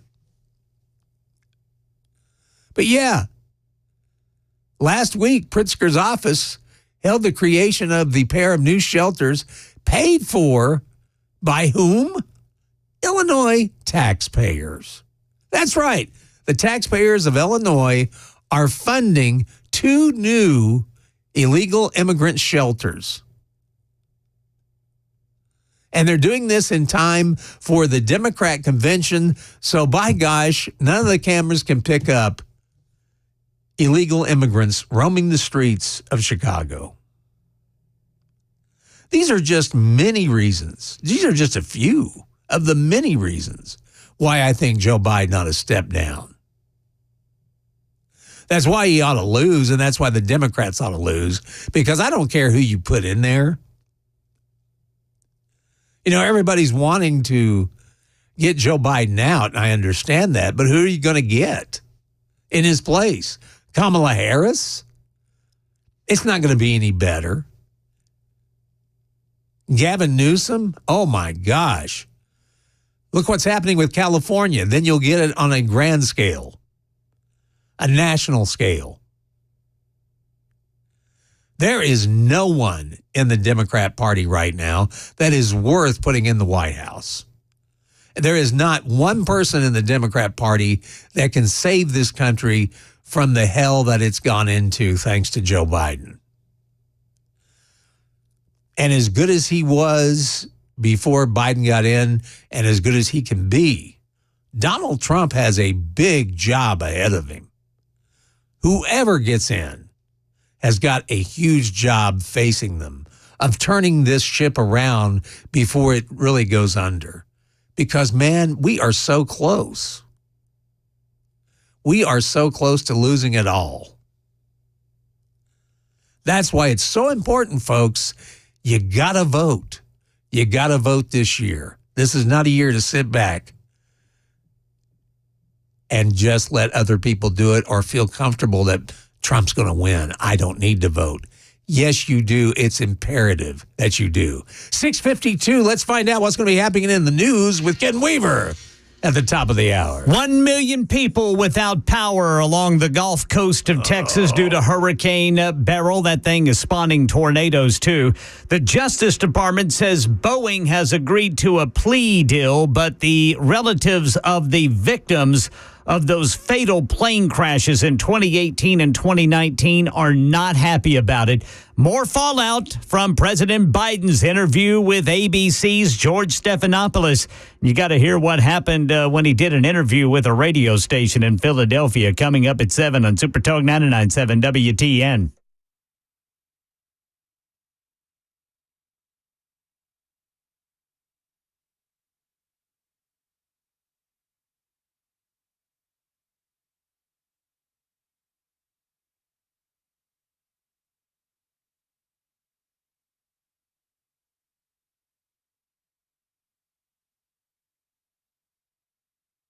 Hey, it's Dan Mandis, and I am so glad that California Closets has fixed my closet catastrophe. After exact measuring and planning, they came over and got to work. Yeah, once it was all plotted out on their 3D CAD system, the pieces are measured, cut, and precisely installed into my space. It was clean, fast, and professional, and above all, my new closets look and function great. Now, this was my dormer, and now this is my new dormer thanks to California Closets. Look at all of this added space for shirts and shoes, you name it, and it is cut so precisely, simply amazing. And my old closet that has now been reborn as the ultimate in style and functionability, making the best use of the space that I had. They can work on just about anything: bedrooms, garages, home offices, closets, pantries, and so much more. Find them online, CaliforniaClosets.com, and see what they can do for you. You can schedule a free design consultation. Mention my name, CaliforniaClosets.com.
7 o'clock on the dot this Monday morning. I'm Ken Weaver with your top stories. We've got the timeline for a return to scattered showers and thunderstorms to Middle Tennessee during the full forecast and traffic in 5 minutes. But right now, we've got some early Hurricane Beryl damage reports coming in from part of the Texas Gulf Coast. Victor Oquendo reporting from Galveston. In Sargent Beach, storm surge moving in.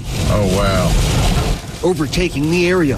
High winds and waves hammering vehicles. In Freeport, Texas, numerous power flashes as winds began taking out power lines. Yeah, right now, about 1 million people and businesses without power there on parts of the Texas Gulf Coast. Beryl making landfall as a Cat 1 hurricane this morning, packing 80-mile-per-hour winds. Well, the Justice Department says Boeing will plead guilty to fraud, pay an additional $240 million fine, and be overseen by an independent safety monitor to avoid a criminal trial for lying to regulators. Boeing is accused of misleading regulators and violating an agreement that protected it from prosecution. Relatives of those killed in the 2018 and 2019 crashes in Indonesia and Ethiopia are blasting that deal, asking a judge to reject it.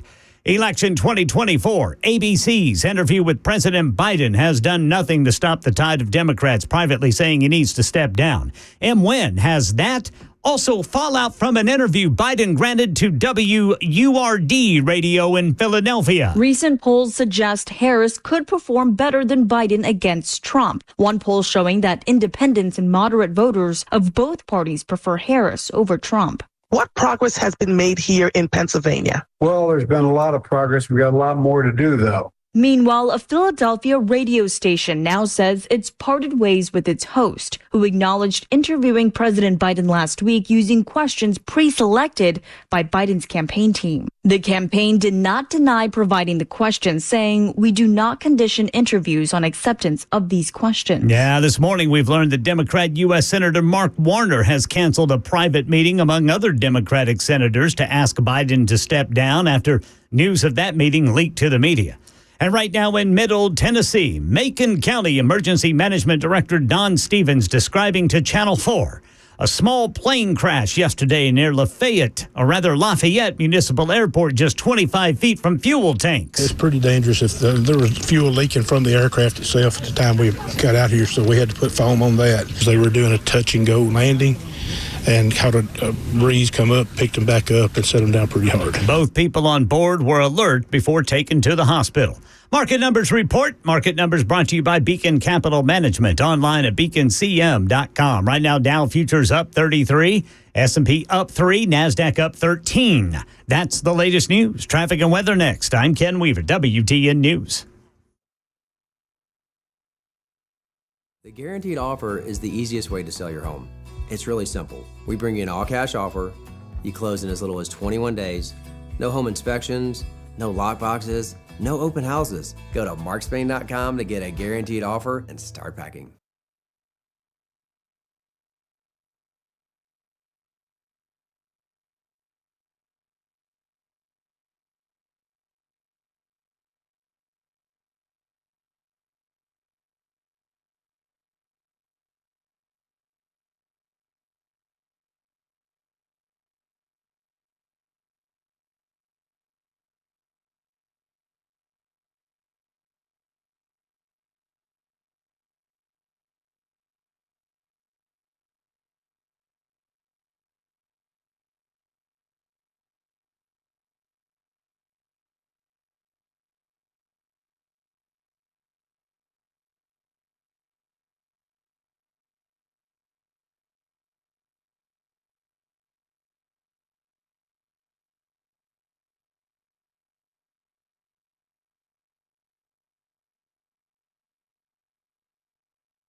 7:08. I just can't do a thing with my hair.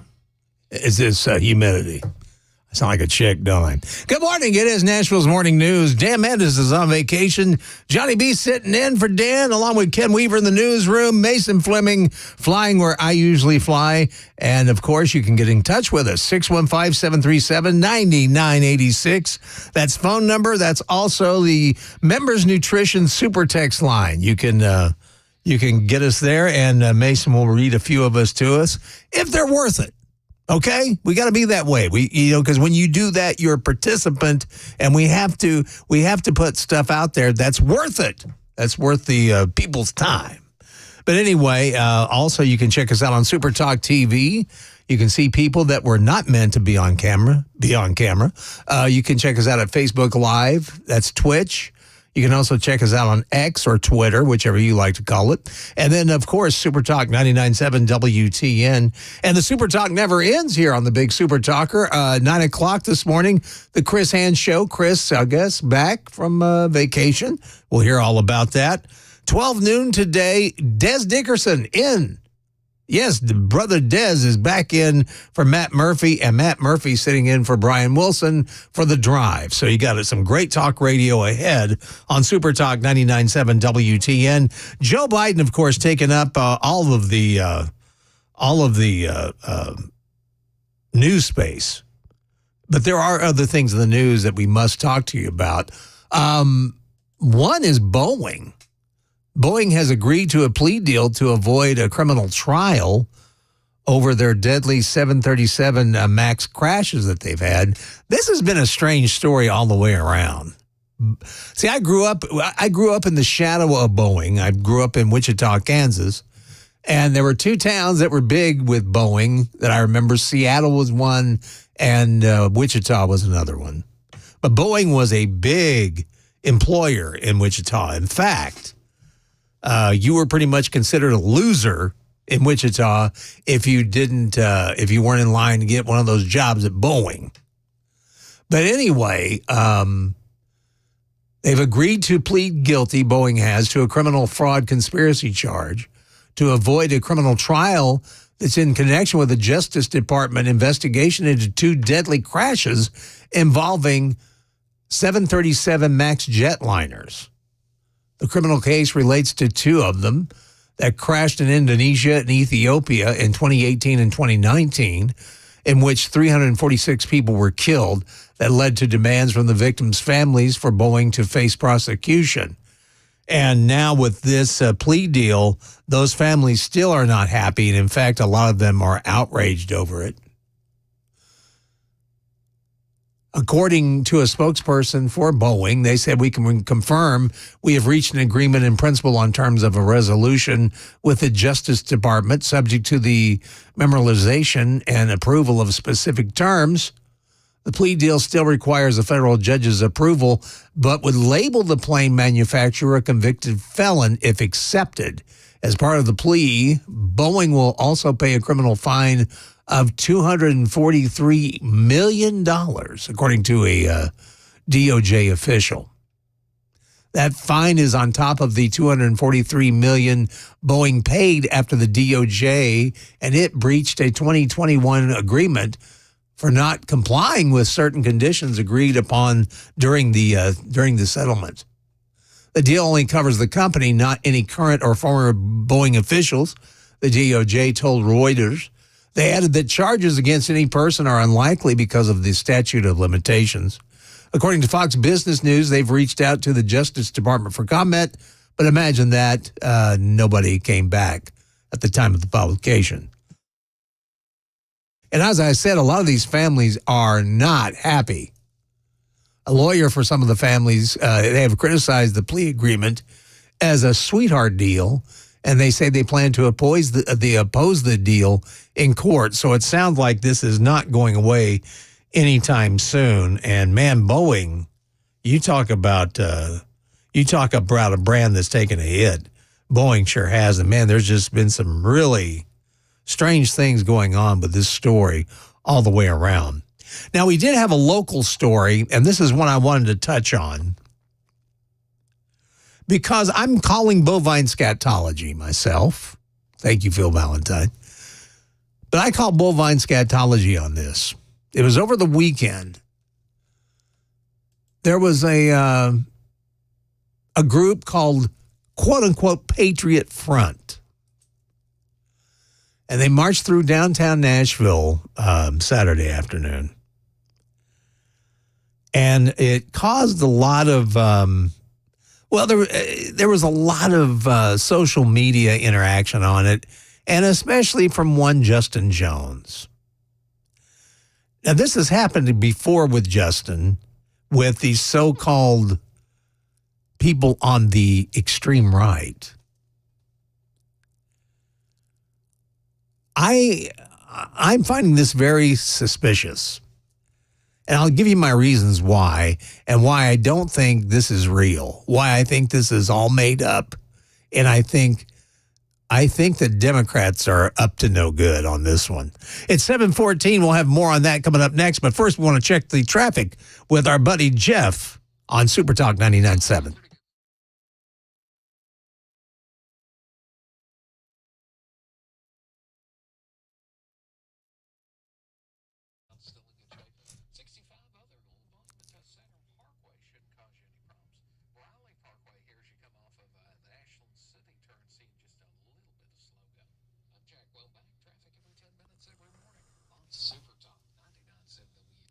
Thank you much, Jack. Looks like we're going to have mostly cloudy skies today with a high of 95. We have some rain showers and thunderstorms moving in, little remnants off of Hurricane Beryl, and that will be hitting us tonight and tomorrow. Look for the temperatures today to be 95, and of course that means the heat index is going to get up into the triple digits. So take care, drink lots of water, and just keep it right here on Super Talk 99.7 WTN. Well, over the weekend, we had another, we had a protest, I guess, a march. And this has happened before. And state and local leaders are reacting. This is a group called Patriot Front. This comes to me from WKRN, Channel 2. They said more than 100 people believed to be part of Patriot Front marched through the streets of downtown Nashville on Saturday, this past Saturday, July 6th. And they had their faces covered. They were holding shields and Confederate flags. Got to have that Confederate flag in there.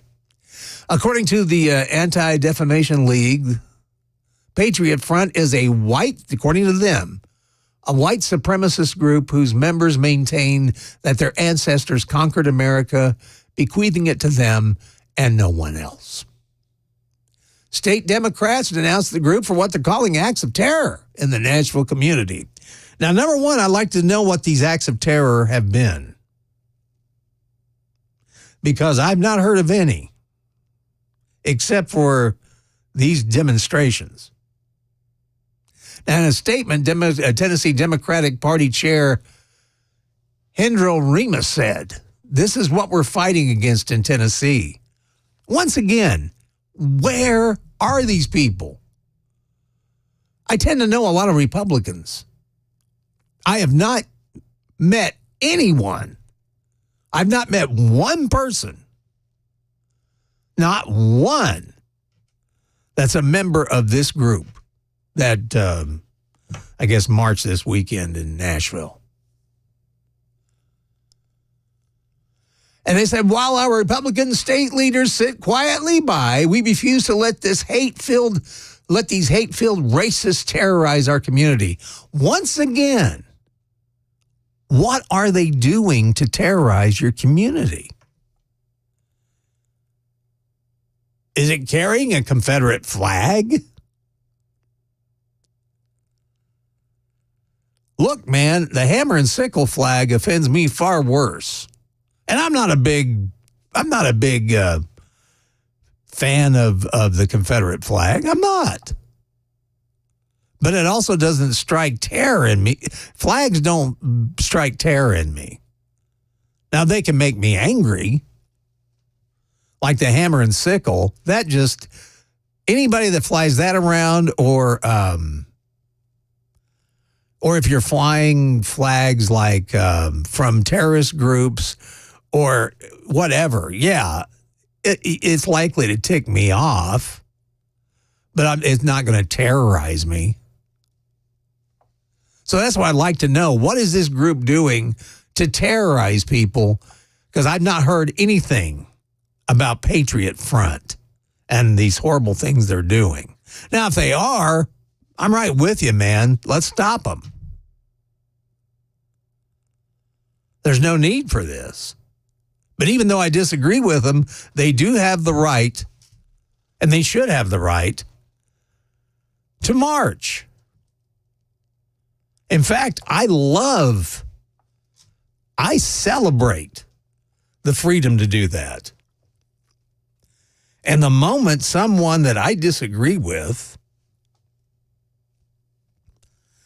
someone that I don't see eye to eye with, cannot freely demonstrate, then I know we're in trouble. Because as Americans, as citizens of the United States, we need to stand up for free speech, even if it's free speech we don't agree with. And Lord knows I don't agree with racism. I don't agree with groups like Patriot Front if they're real. My problem with Patriot Front is it's awfully odd that we don't get any notification that they are marching, but yet Justin Jones is. Justin Jones knows exactly where they're going to be. It's always Democrats that know. I'm not saying I know for sure, but man, I smell a rat. I smell a rat, and I don't buy this. Because I know too many people. I know too many people in the Republican Party that are labeled racist, that are labeled all kinds of horrible descriptions that aren't even true. In fact, I don't know any racists. I really don't. I don't know one person in my life. I used to. Back in the day, yes. But these days, I don't know of one person in my group of people that is racist, that believes whatever this Patriot Front is supposed to be all about. And that's why I have trouble believing that this group is real. Something in me tells me that this is all false, that this is a made-up group, probably started by Democrats. And why is it that Democrats are the ones that know exactly what time they're going to be protesting? Interesting, huh? The things that make you go, huh. 721, let's check out what's happening in the news at 7:30 with Ken Weaver. Well, Brother Johnny B., Hurricane Beryl continues to blast Texas. Boeing agrees to a plea deal to avoid jail time over deadly crashes, and more Democrats want Biden out of the way. We'll have these stories and more at 7:30 on Super Talk 99.7 WTN.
Hey, what's up, guys? This is Matt Murphy for Members Nutrition. I want to tell you about the Members Nutrition difference, and I want to encourage you to go over to the Members Nutrition website. Number one, they believe at Members Nutrition that they can sell vitamins and supplements at a lower cost point, and they're doing it every single day at membersnutrition.com. Number two, they want to make these products right here in the United States of America, not from some overseas company, and they do that every single day. I encourage you to go to membersnutrition.com. You'll get 50% off your purchase price at checkout. You don't have to put in any codes. Just go to membersnutrition.com. Once again, membersnutrition.com.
I'm Ken Weaver with your top stories, and we've got the potential for scattered showers and storms here in Middle Tennessee. We've got the timeline during the full forecast, also another traffic update in 5 minutes.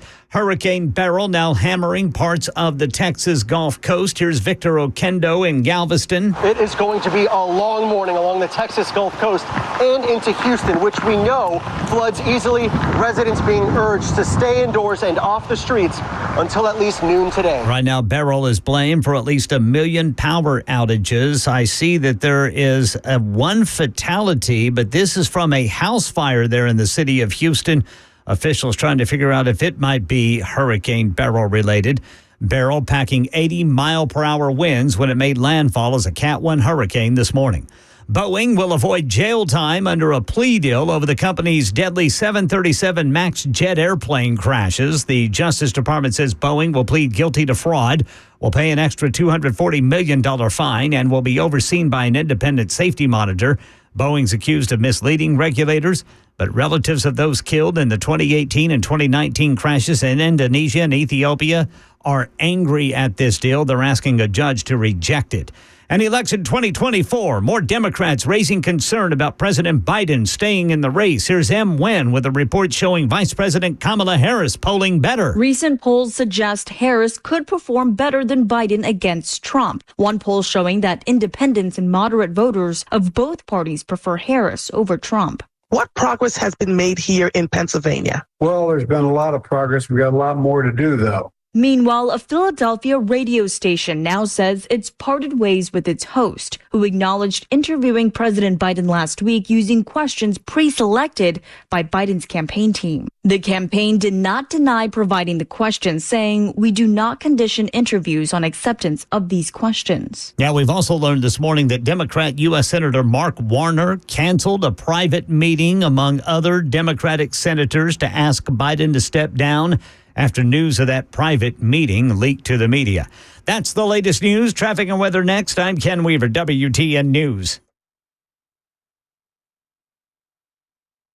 Hey, it's Dan Mandis, and I am so glad that California Closets has fixed my closet catastrophe. After exact measuring and planning, they came over and got to work.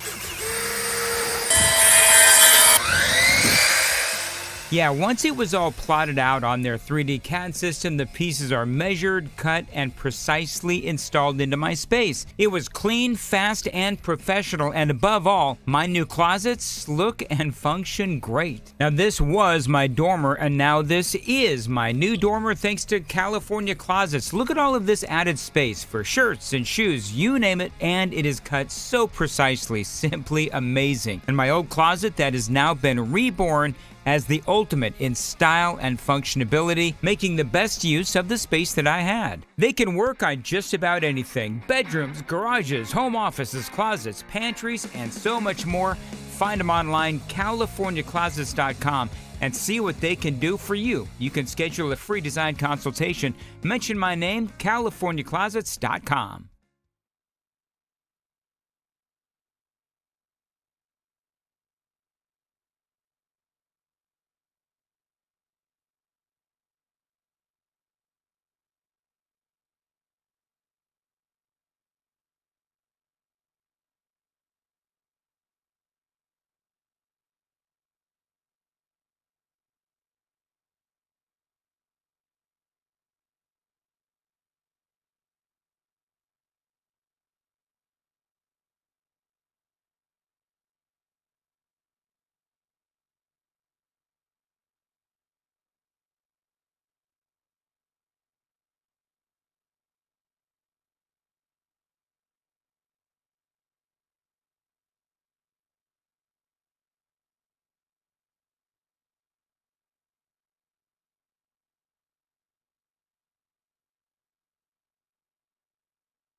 7:36. It is Monday morning on Nashville's Morning News. Dan Mandis taking a well-deserved week off. He'll be back a week from today. Johnny B sitting in for Dan, along with Ken Weaver in the newsroom.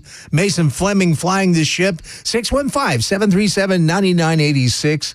That's the number to call to get in touch with us. You can also use that number to get on the Members Nutrition Super Text line as well and make your feelings known there. And we'll read a few of them. We'll have Mason do so since, for some reason, I can't get on. Also, you can watch us on Super Talk TV. Hi there. How you doing? You can watch us on Facebook Live, Twitch, Twitter, or X, whichever you like to use. Or you can even go to 997WGN.com and check it out all there. At 9 o'clock this morning, Chris Hand comes in with the Chris Hand Show. A Matt Murphy show is being piloted today by one of our favorite people, Des Dickerson. And then the drive home. Usually Brian Wilson. Brian took a day off, and you'll have the great Matt Murphy on to dig you home and keep you right here, live and local on Super Talk 99.7 WTN. You guys got to remember Anthony Scaramucci, the Mooch. Anthony Scaramucci. Well, you know, when he was with Donald Trump, he didn't last 2 weeks. Well, he is predicting an equally brief time remaining in President Joe Biden's candidacy and time in the Oval Office. In fact, Scaramucci told the Rest is Politics podcast, I think Joe Biden will be out of the race by the end of July. Mooch said there's a number of ways to go where he's saying he's going to finish out his term, which I think is unlikely. And I tend to agree with Anthony Scaramucci, especially with more and more Democrats coming out now saying they want Biden to step aside. And I'm talking about prominent Democrats and prominent Democrat, donors like Rob Reiner's one. Scaramucci's prediction comes after talking with Biden campaign insiders that Vice President Kamala Harris is going to rise to the presidency. And Scaramucci thinks she can. He said, some people have told me this will be the most consequential few weeks in American modern history. That implies we're going to get a President Harris. Gosh, I hope he's wrong. Biden's resignation would give Harris the Oval Office and the keys to the struggling campaign after his widely panned first debate against Donald Trump and all the repeated failures to do damage control post-debate, which this has been bad. As I said, the Democrats have only themselves to blame for this problem being in their house. They have lied so long about Joe Biden and his cognitive issues that it finally came to the forefront with it all had to do with the debate. If the Democrats had just turned down the debate, we would not be having this discussion. I think the Democrats thought they could kind of, BS their way through the debate, make excuses. But this time they couldn't. The whole world watched. And we saw that Joe is definitely having problems. Now you have a lot of Democrats that are basically, the chorus is growing louder, larger, and more frequent for him to step down. And then on the other side, you have the Biden family, which I think this is why Hunter is sticking so close to his dad. They don't want him to step down. The Biden family wants to keep this gravy train going. And some of the Democrat Party do too, because I understand. There is a part of me that understands why they just want to go ahead and keep going with it, because for one thing, it's almost too late, in my opinion, to change. This should have been done long ago. When Joe first started showing signs of problems. That's when the Democrats should have done their job and should have let him step down.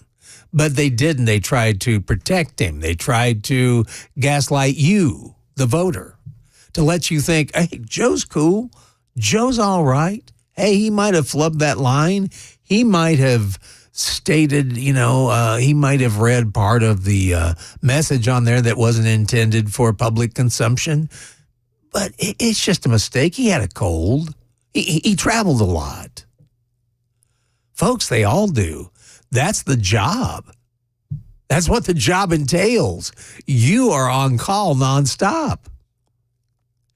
And if Joe Biden cannot do a better job of debating after practicing for 2 weeks and still have an abysmal showing like that, then the cries are going to grow louder, and they are. But according to Scaramucci, back to him, he claims that if Harris gets in, that this is going to help the progressive flank a lot. He said having Harris step forward solves a lot of their campaign finance issues, gives his polling numbers a fighting chance against Trump. And according to Scaramucci, he said the Trump campaign knows this. They're running a very attack-full ads. According to Scaramucci, I'm channeling George W. Bush. I will make up words. But he said she's way better than people think. She's a former prosecutor. She's an incredibly intelligent person. She hasn't had her moment to shine. We'll have to see about that. But Scaramucci claims that he thinks that Biden's going to step out by the end of July. We're going to have to see about that one. He said when he saw Biden at a fundraiser, he said he spoke from the teleprompter for 15 minutes, and then he left without taking questions, which is odd, especially with VIPs in the audience. Because usually American politicians will stay around and do a little Q&A with top donors. But apparently Biden didn't do this. And according to Scaramucci, it's an indication that things are not well with him cognitively. And as I said, we've been saying this for, you know this. We've been saying it till, you get tired of us saying it. But like I said, the Democrats have dug this hole. The Democrats created their own problem.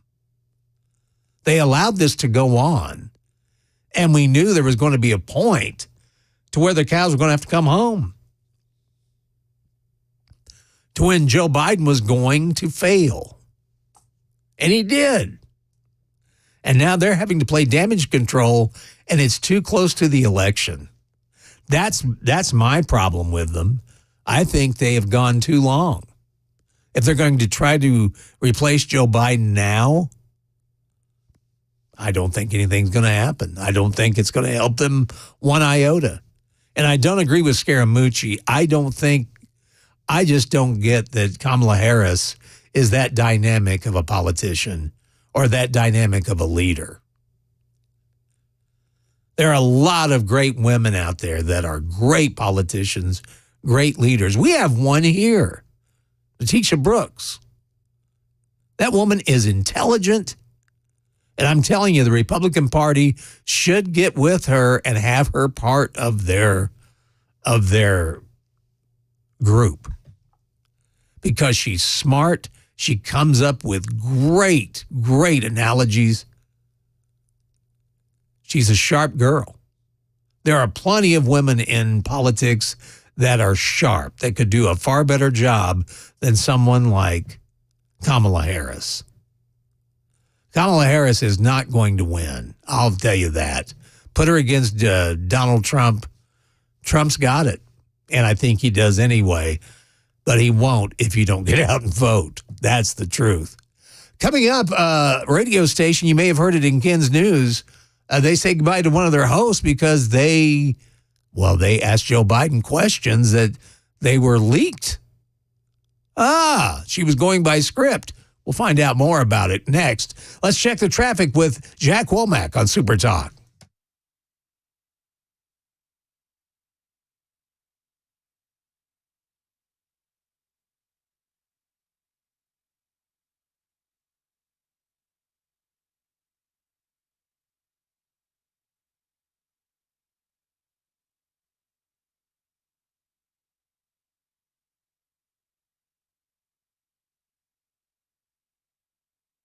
Thank you, Brother Jack. Looks like it's going to be cloudy today. High of 95, and of course that means there's going to be some heat index numbers, so get ready for that. Drink lots of water today. We are going to have some showers move in tonight and some showers and thunderstorms possible tomorrow. Remnants of Beryl, which is, of course, made landfall in Texas. But we're not going to get anything too nasty out of it ourselves. Right now, 75 degrees on Nashville's Music Row. Super Talk 99.7 WTN. WURD, it's a Philadelphia-based black-owned radio station. You probably heard this in Ken Weaver's news. But they parted ways with a host after she revealed that the White House had provided her with a list of predetermined questions prior to her interview with President Biden last week.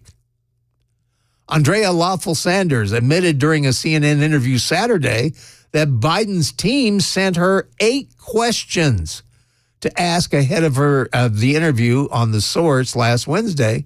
Lawful Sanders said that she approved 4 of the questions and used them during her sit-down with the president, which marked the first interview he had following his disastrous debate performance last month. The questions centered around Biden's accomplishments, his debate performance, his progress in both Pennsylvania and Wisconsin, what's at stake in the election.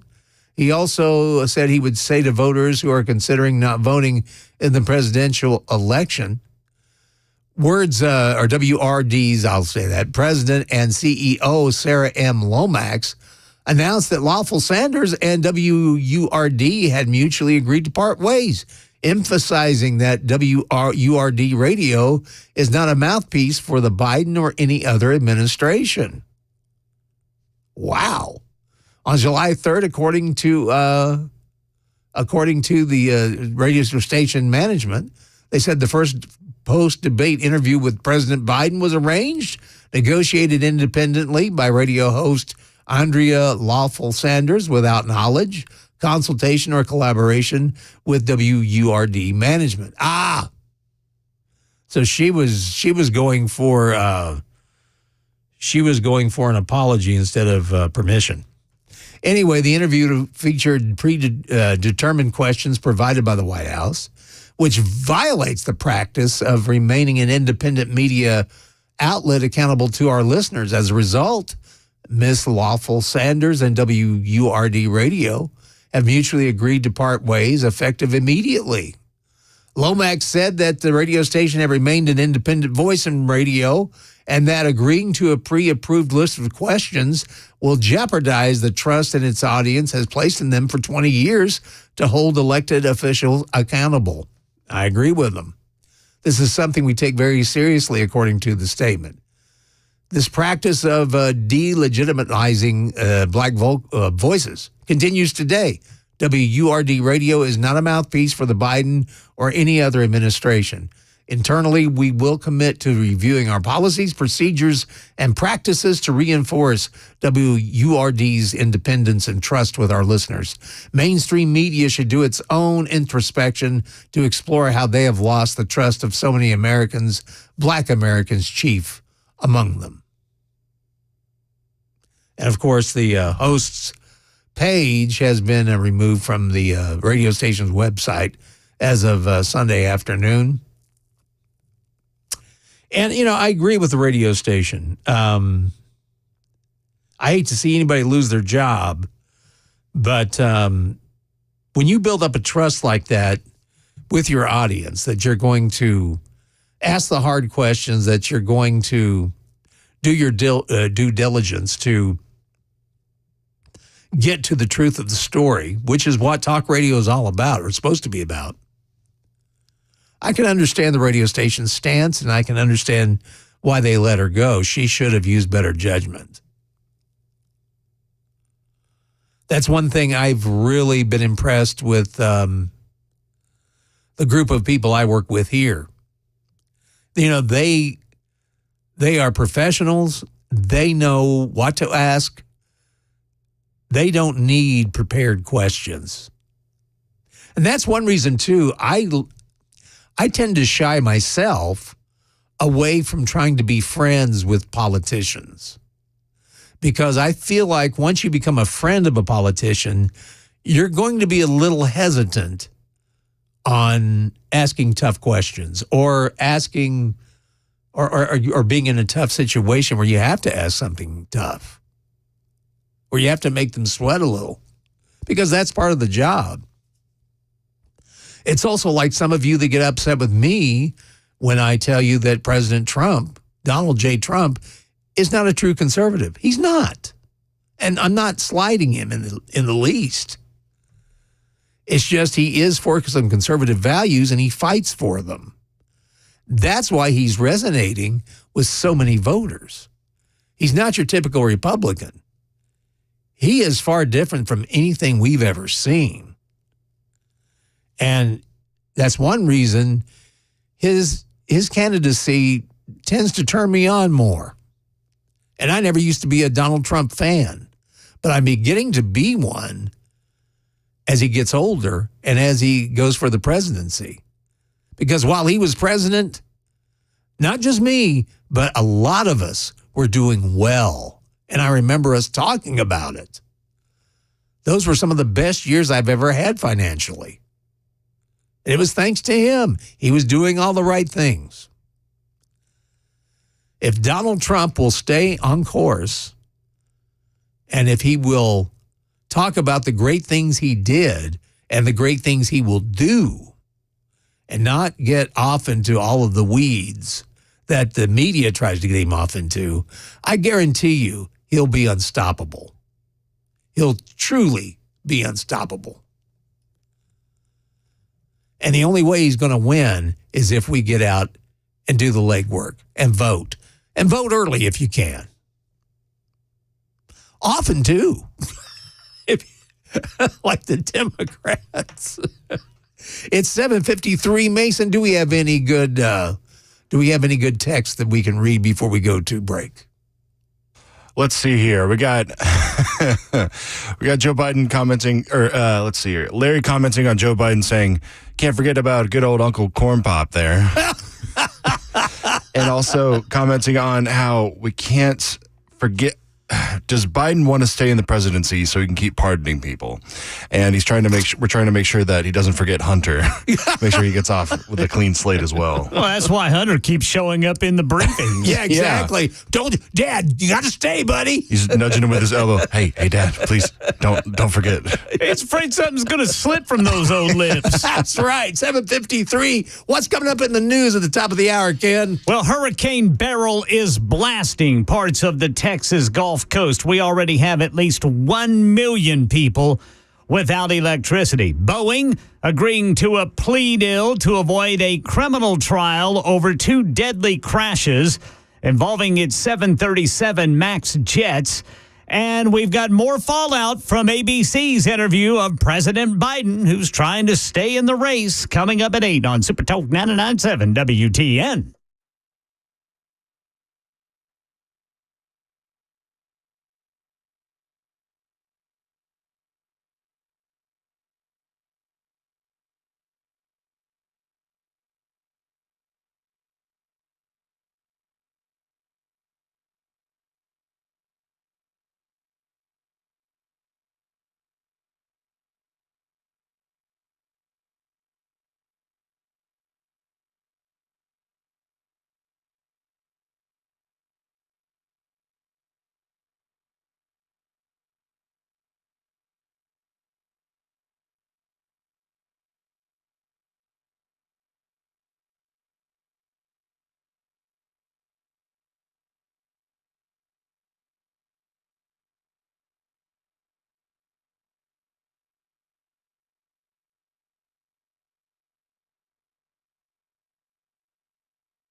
It is 8 o'clock on the dot this Monday morning. I'm Ken Weaver with your top stories. We are tracking the potential for some scattered showers and thunderstorms here in Middle Tennessee. Got the timing during the full forecast and traffic in 5 minutes. Right now, Hurricane Beryl is blasting parts of the Texas Gulf Coast. Here's Victor Oquendo. He's in Galveston. Cities preparing for the storm over the weekend, distributing sandbags and boarding up windows. It's the first hurricane to hit the state in 3 years, and officials are saying they're concerned more people did not evacuate. Beryl leaving a deadly path of destruction through the Caribbean, blowing roofs off buildings in Jamaica and uprooting gas stations in Mexico. Yeah, 1 million people and businesses now without power in the Houston area. Beryl made landfall this morning as a Cat 1 hurricane, packing 80-mile-an-hour wind. Boeing has agreed to a plea deal to avoid a criminal trial over 2 deadly crashes involving its 737 MAX jets. The Justice Department says Boeing will plead guilty to fraud, will pay an extra $240 million fine, and will be overseen by an independent safety monitor. Boeing is accused of misleading regulators. Relatives of those killed in the 2018 and 2019 crashes in Indonesia and Ethiopia are asking a judge to reject the plea deal. The deal must be approved by a federal judge. Election 2024. Win on the fallout from ABC's interview of President Biden trying to stay in the race. In the House, several top Democrats are now privately saying Biden should withdraw from the race. The pressure comes after the president's debate performance and his interview Friday with our George Stephanopoulos. If you stay in and Trump is elected and everything you're warning about comes to pass, how will you feel in January?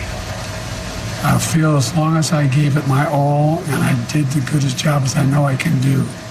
That's what this is about. Recent polls suggest Harris could perform better than Biden against Trump. One poll showing that independents and moderate voters of both parties prefer Harris over Trump. Meanwhile, a private meeting of Senate Democrats to ask Biden to step aside has been canceled after news of it leaked to the media. Nashville shooting under investigation. 35-year-old Jorge Noel Cruz Garcia gunned down in the parking lot of the La Hispania bakery when 4 people got out of a car and started shooting, according to Channel 4. It's shocking to see it because you don't see that every day. And then you realize how dangerous it is to even be in the vicinity of something like that. Bullets don't have names on them, so when shots ring out like that, you just want to take cover. Metro Police looking for suspects. They estimate about 20 to 30 shots were fired. Market Numbers Report brought to you by Beacon Capital Management, online at beaconcm.com. Right now, Dow Futures up 88, S&P up 6, NASDAQ up 19. That's the latest news. Traffic and weather next. I'm Ken Weaver, WTN News.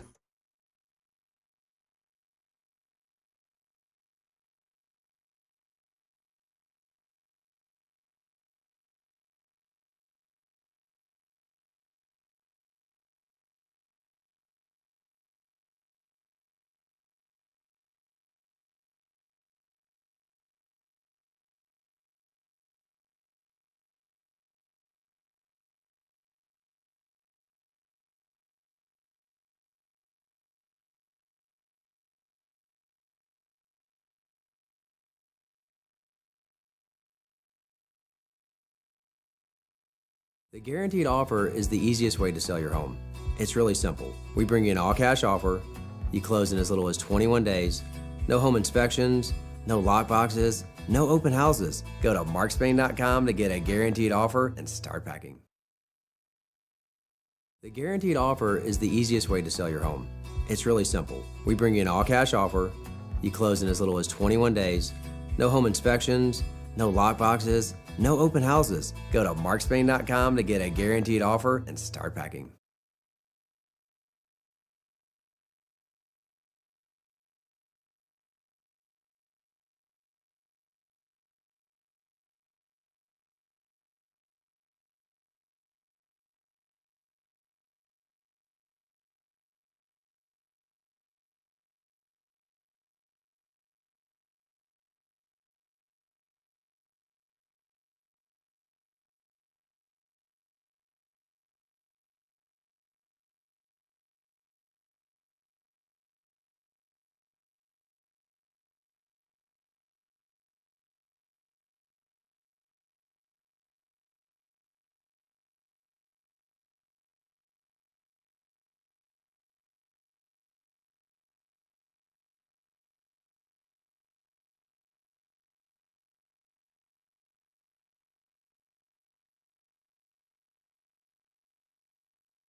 Oh, we do. It's 8:07. Good morning, Monday morning. It is Nashville's morning news.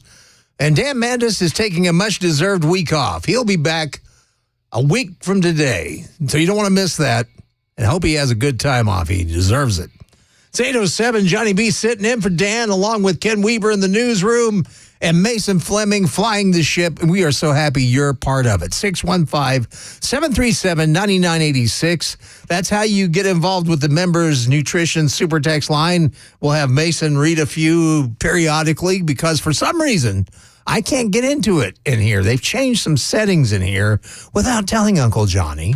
And that's one reason I haven't had sound. There's some things changed in here. So somebody's going to have to school me on the changes and so we can present a better product to you because that's our mission right here at Super Talk 99.7 WTN. Now, personal note here, and I wanted to make you aware of this. But it was this week. In fact, it was July 9th, 20 years ago. Wow. How time flies when you're having fun. 20 years ago, there was a white limo that pulled up outside the radio station here. And how that limo spilled myself and Phil Valentine. And we started our first shows right here at Super Talk 99.7 WTN a week ago. Best duo there ever was. Oh, God bless you, the Ken Weaver. But, yeah, it was 20 years ago. Oh, well, thank you. Thank you. Well deserved. Absolutely. Oh, thank you. Thank you for giving me the clap. I appreciate that. Thank you. Wait, hold on. Thank you. Thank you. No, I mean it. No. Okay, that's enough. Okay, that's enough. All right, that's enough. Seriously, that's enough. But anyway, okay, that is enough. But no, it's 20. It just doesn't. Are you sure? I can. It doesn't feel like it's been 20 years. Blink of an eye, brother Johnny B. It has been a blink of an eye, but it has been one of the most. It really turned out to be a fun place to work, and I am very lucky to work among a lot of great people like Ken Weaver, Mason Fleming, Dan Mandis, Matt Murphy Show, and boy, we got some great and Chris Hand. What a great find he was. What a great find that young man was. So it's just I feel lucky to be here, and I wish things would have, I wish, my only wish is that Phil could have survived to see this. That's the only thing lacking for me as far as it. But I just want to thank you guys for making this a fun 20 years here. And look back with this week with fondness. And it was pretty cool because when we came up, it was a white limo and they had the Phil Valentine theme playing. That's cool. It was very cool. And we walked out and we talked to the press and the people that were here. And it was really cool. It was fun. The radio station went a little too crazy with Phil at first, though. They were so happy to have him that they would rerun the show at night and then on the weekend several times. Wow. Yeah, and it got to be to the point even the audience was going, look, we love Phil. But listen here. Yeah, we got to have some other programming too. But, I mean, if it wasn't for that, I probably wouldn't have heard the station as often as I did growing up. Really? I was like, I heard Phil and you growing up all the time. So my dad is an avid listener. See, and that's what's wild is that, my wife and I went into, I think it was Lowe's not long ago. And there's this guy waiting on us. And in the middle of it, he stopped. He went, can I ask you a question? I said, yeah. He goes, are you Johnny B? I went, yes, sir, I am. He goes, I grew up listening to you. And I go, man, I feel old.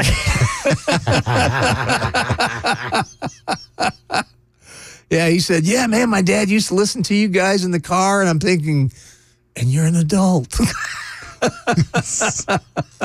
I'm not trying to age you like that. But no, boy, it sure does. Just saying. Makes you feel like Joe Biden. Where's my oatmeal? What's going on? But anyway, it was 20 years ago, and man, I just don't have any words other than thank you. Thank you to everybody for allowing me to hang around and your brother Johnny B. and lampoon politicians, which is what I love to do.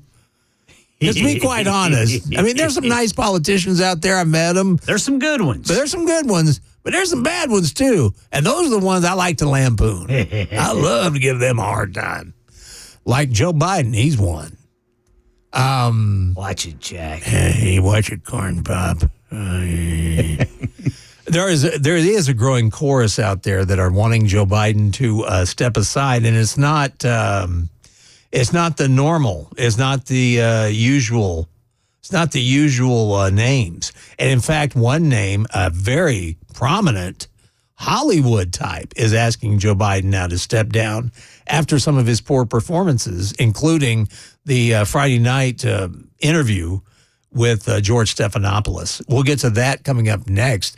But you know what? We also have the Gang of Four Amigos coming up at 8:35. You don't want to miss that either.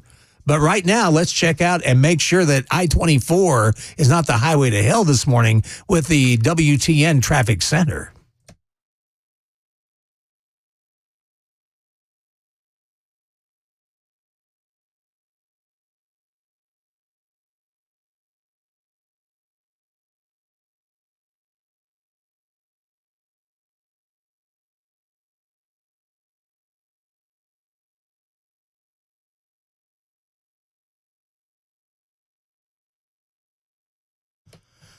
Thank you, my friend. It's 8:14, and looking at our weather forecast, mostly cloudy today with a high of 95. And, of course, that does mean heat index, so it could be near 100. So keep that in mind and keep a lot of water with you. We will have a chance for showers and some thunderstorms because, of course, Hurricane Beryl has made landfall in Texas. Some of that will venture up this way tomorrow, so keep an eye on that. Right now, it's 77 degrees and mostly cloudy on Nashville's Music Row. Super Talk 99.7 WTN.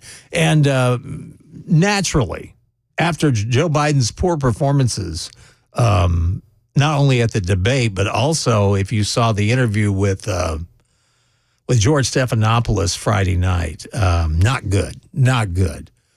It's becoming very apparent to everyone now that Joe Biden has cognitive issues. I do believe that he will step down. Something in me says it's going to happen, unless there are more powerful people behind him than even I know that can stop that from happening. But it's becoming too apparent now to even people that are trying to hide it. They can't hide it any longer. Joe Biden's in bad shape. He really is. And it's causing more and more Democrats to come out and say that Joe Biden should step down.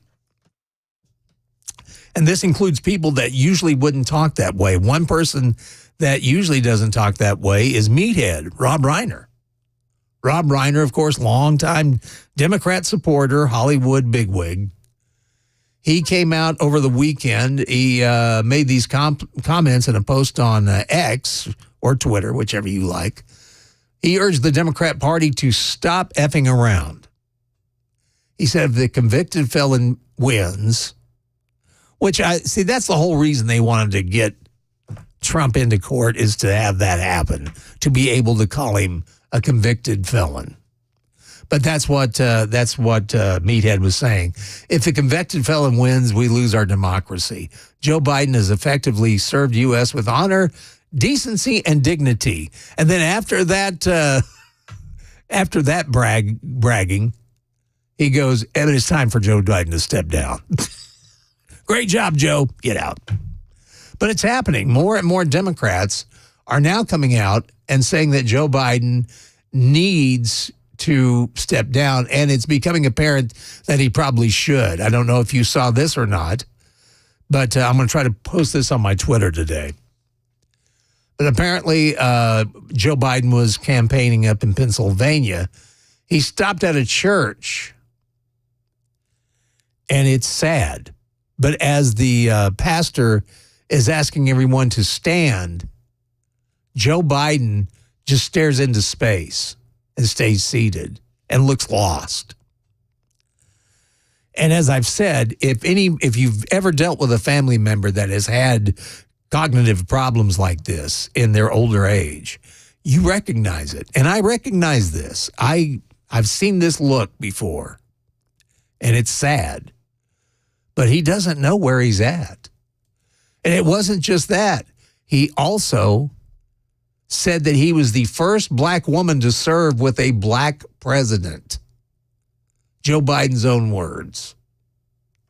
So it's becoming more and more evident to those around Joe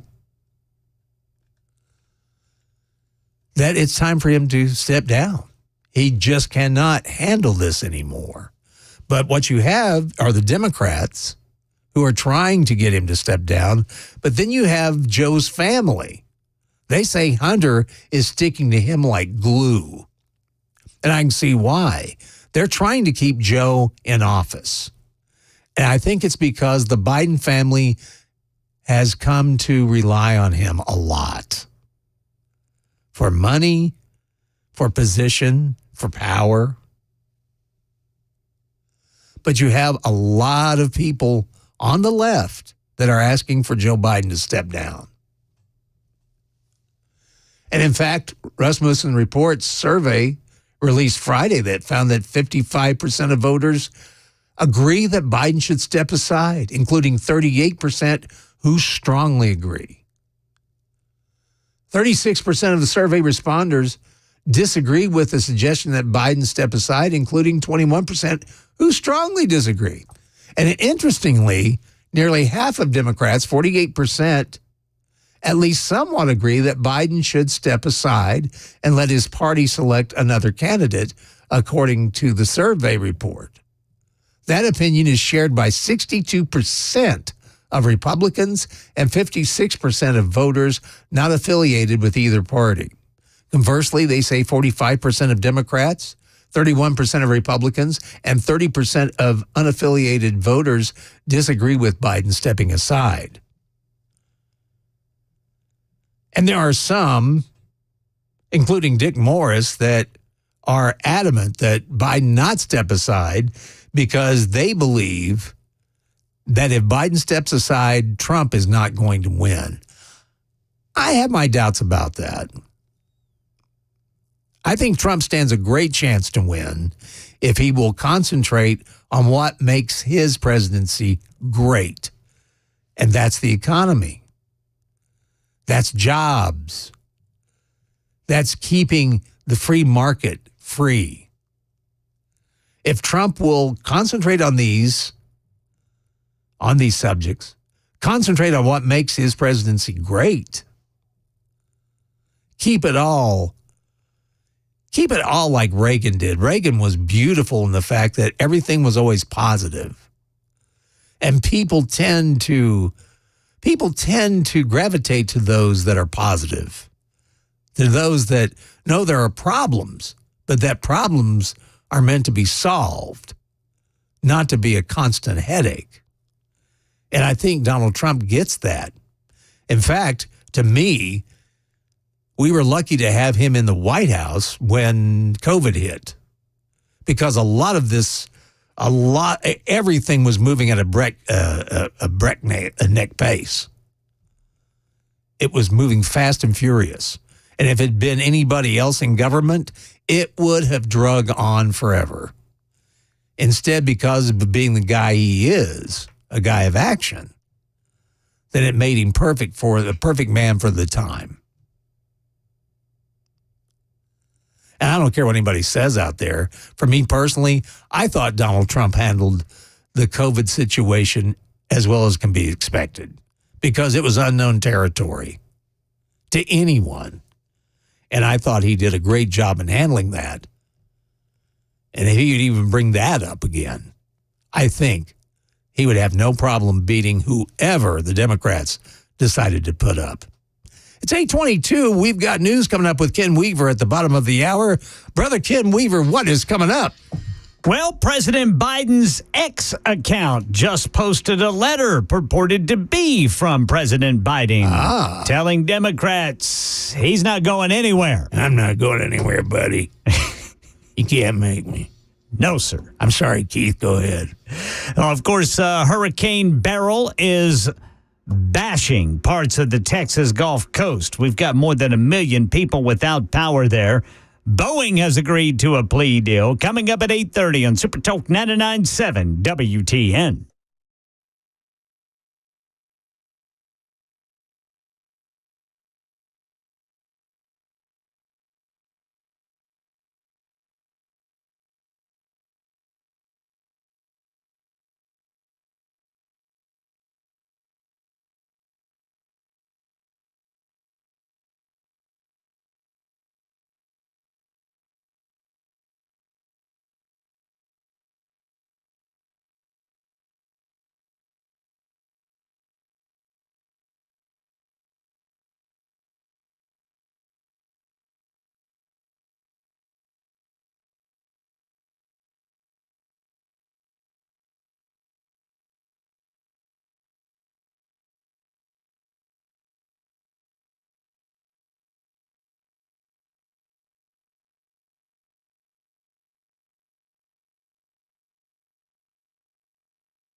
Hey, what's up, guys? This is Matt Murphy for Members Nutrition. I want to tell you about the Members Nutrition difference, and I want to encourage you to go over to the Members Nutrition website. Number one, they believe at Members Nutrition that they can sell vitamins and supplements at a lower cost point, and they're doing it every single day at membersnutrition.com. Number two, they want to make these products right here in the United States of America, not from some overseas company, and they do that every single day. I encourage you to go to membersnutrition.com. You'll get 50% off your purchase price at checkout. You don't have to put in any codes. Just go to membersnutrition.com. Once again, membersnutrition.com.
8:30 on the dot. I'm Ken Weaver with your top stories. We are tracking the potential for some scattered showers and thunderstorms here in Middle Tennessee. Tell you about it during the full forecast and traffic in 5 minutes. Right now, on parts of the Texas Gulf Coast, Matagorda County Public Information Officer Mitch Thames now said that Hurricane Beryl has made landfall. We've got substantial flooding along the Gulf Coast as we expected with the tide. Yeah, at least 1 million people and businesses without power in the Houston area. Boeing agreeing to a controversial plea deal to avoid a criminal trial over 2 deadly crashes involving its 737 MAX jets. The Justice Department says Boeing will plead guilty to fraud, going to pay an extra $240 million fine, and will be overseen by an independent safety monitor. And election 2024, President Biden's X account has posted a letter purporting to be from Biden, rejecting Democrat calls for him to step down. It's 2 pages. And it is apparently from Biden telling Democrats he's staying in the race because he is convinced he is the best person to beat Donald Trump in November. Meanwhile, Rachel Scott says the stream of Democrats saying Biden should exit the race is growing. The top Democrats on House committees in the House, and several of them were expressing concern about the president's path forward. We have 4 of them, at least 4, who outright just called on the president to step aside on this call. And here in Nashville, Metro Police looking for the killer in Nashville's latest deadly shooting happened in front of the shops at Hamilton Crossing near the GameStop there. The victim tried to drive away in an SUV but lost consciousness, crashed, and was taken to the hospital where he died. Market Numbers report. Market Numbers brought to you by Beacon Capital Management. Online at beaconcm.com. Brand new trading week. Let's see where the Dow is. It is up 155. S&P's up 7. NASDAQ up 18. That's the latest news. Traffic and weather next. I'm Ken Weaver, WTN News.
Hey, it's Dan Mandis, and I am so glad that California Closets has fixed my closet catastrophe. After exact measuring and planning, they came over and got to work. Yeah, once it was all plotted out on their 3D CAD system, the pieces are measured, cut, and precisely installed into my space. It was clean, fast, and professional, and above all, my new closets look and function great. Now, this was my dormer, and now this is my new dormer thanks to California Closets. Look at all of this added space for shirts and shoes, you name it, and it is cut so precisely, simply amazing. And my old closet that has now been reborn as the ultimate in style and functionality, making the best use of the space that I had. They can work on just about anything: bedrooms, garages, home offices, closets, pantries, and so much more. Find them online, CaliforniaClosets.com, and see what they can do for you. You can schedule a free design consultation. Mention my name, CaliforniaClosets.com.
So you have the same feeling I do. It's like we're listening to a rock concert. Yeah, it's really weird. It is weird. And didn't mean to start in a private conversation. 8:37, it is time for the Gang of Four Amigos. Sitting right across from me is the great Chris Hand. How are you, brother? I'm good. I enjoyed listening to you on the way in today. Thank you. It's good to have you back home. Always a treat to have JB filling in. And we also have Kim Weaver in the newsroom. Good morning, Ken. Good morning, boys. Yes. And Mason Fleming flying the plane. How you doing, Mason? Doing well. Happy to be here.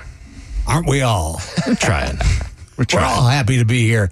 Well, I guess President Biden has now penned a letter. Yeah, 2 pages long, boys. 2-page letter. I'm sure he wrote it himself. I'm sure he did.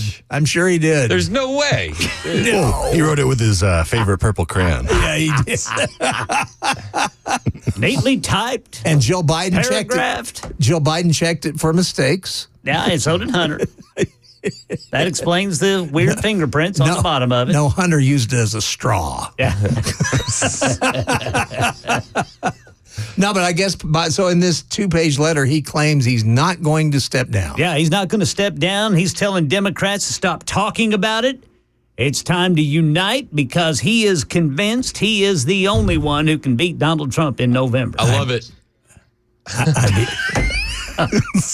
I beat Corn Pop. I mean, strangely enough, I shouldn't say it. No. He says that his economic plan is what is going to do Donald Trump in. Okay. Well, it's already done the rest of us in. Pretty much. I think he might mean America. So he's not going to give up. No. Even when Rob Reiner, who's Democrat to the very blood of his body, wants him to step down. That's what I loved about Rob Reiner is because it was all this glowing stuff about Joe Biden. He has served admirably. He has served with conviction, but it's time to step down. Yeah, however, having said that, yeah. So I guess we're going to. So it's going to be Joe and. I feel like this is the big week, right? If they're gonna convince him to step down, it's going to be this week. Yes, I feel the same way. I mean, at this point, do you guys think that they have run out of options? That whatever options they've had have turned them down? Well, I think they waited too long for one. I mean, this is all Democrat making. I mean, everything about this, they can blame anybody else they want. The Democrats created this. Yep. They created this problem, this snafu. Now they've waited so long that I don't think they can replace him with anybody else and be successful. No. Well, and if democracy's on the ballot, our guy won the primary, and you're going to replace him. Yeah. Good point, brother. Exactly. It doesn't make any sense at all. None. No, I love it. I'm here for the chaos. Conservatives for Biden is what I'm starting. Well, I've got to give you props, dude. I've got to give you props because I was listening to you and I was hitting my conservatives for Biden. That's what we're doing. He was. That's what we're doing. He's going, come on, Hunter. We're with you, buddy. Yeah, I'm leaning in. I hope Hunter keeps him motivated and energized. Don't leave his side, Hunter. Yeah. Tell him not to give up. Believe in your dad. We all believe in him. So, on a more pleasant subject, you got to travel. I did. We went to West Virginia, had the best time. I didn't look at my phone for a majority of the weekend, which was just fantastic. That's way to go, dude. We left here Friday. We went to Lexington, Kentucky, caught a Lexington Legends minor league baseball game. Got the fireworks after. We're 2 rows behind home plate. Kids had a blast. That's cool. All the food, all the cotton candy, the ice cream, all the stuff. Yeah. And then we went to West Virginia, met up with the grandparents. We were shooting off fireworks in the parking lot. And then the 5th, we took a boat out on Beach Fork Lake in West Virginia, which was gorgeous. Man. The 6th, we had a big family reunion with my wife's family from West Virginia, which I found out that they're firmly in line with the Hatfields, not the McCoys. Oh, really? Well, that's good to know. Their lineage goes all the way back. You got to know which side you're on. You have to know. So we're firmly Hatfields, so that was good to know. And then we went 4-wheeling. We were 4-wheeling around the countryside of West Virginia. Nice. And no McCoys took shot. No McCoys. Okay, that's good. It was awesome. But West Virginia is so weird. I was talking to Johnny B about this off air. My wife said it, and she nails it. It's like it froze in time. Really? Yes. But it's not like you walk downtown Franklin, you see the old house, you're like, oh, it's like I'm going back in time and it's magical. It's like no, it just stopped. Yes. Interesting. Yes. And in fact, I think they call it the Rust Belt, which I think is a terrible name, but it's almost accurate because because it was that way in West Virginia, also Ohio, Pennsylvania, all those places, they look like time just stopped and not in a good way. Well, and I don't know how you fix it because everything's already built up in West Virginia. Everything's built up right on the road because of the hills, because of the rock. So what do you do what can you do that's new? Right. It's the craziest state. Well, it's like they're waiting. It's like they're waiting on America to come back. And I don't think it is the way they remembered it. Sounds like a beautiful place to visit. It is a beautiful place to visit, actually. It was gorgeous. Yeah. I don't know if you could live there. I don't know if I could live there. I couldn't live there. I feel like I'd go stir crazy. Interesting. I would, definitely. It's very small, but everything takes forever to get to. That sounds like Murfreesboro. Sounds like Kansas.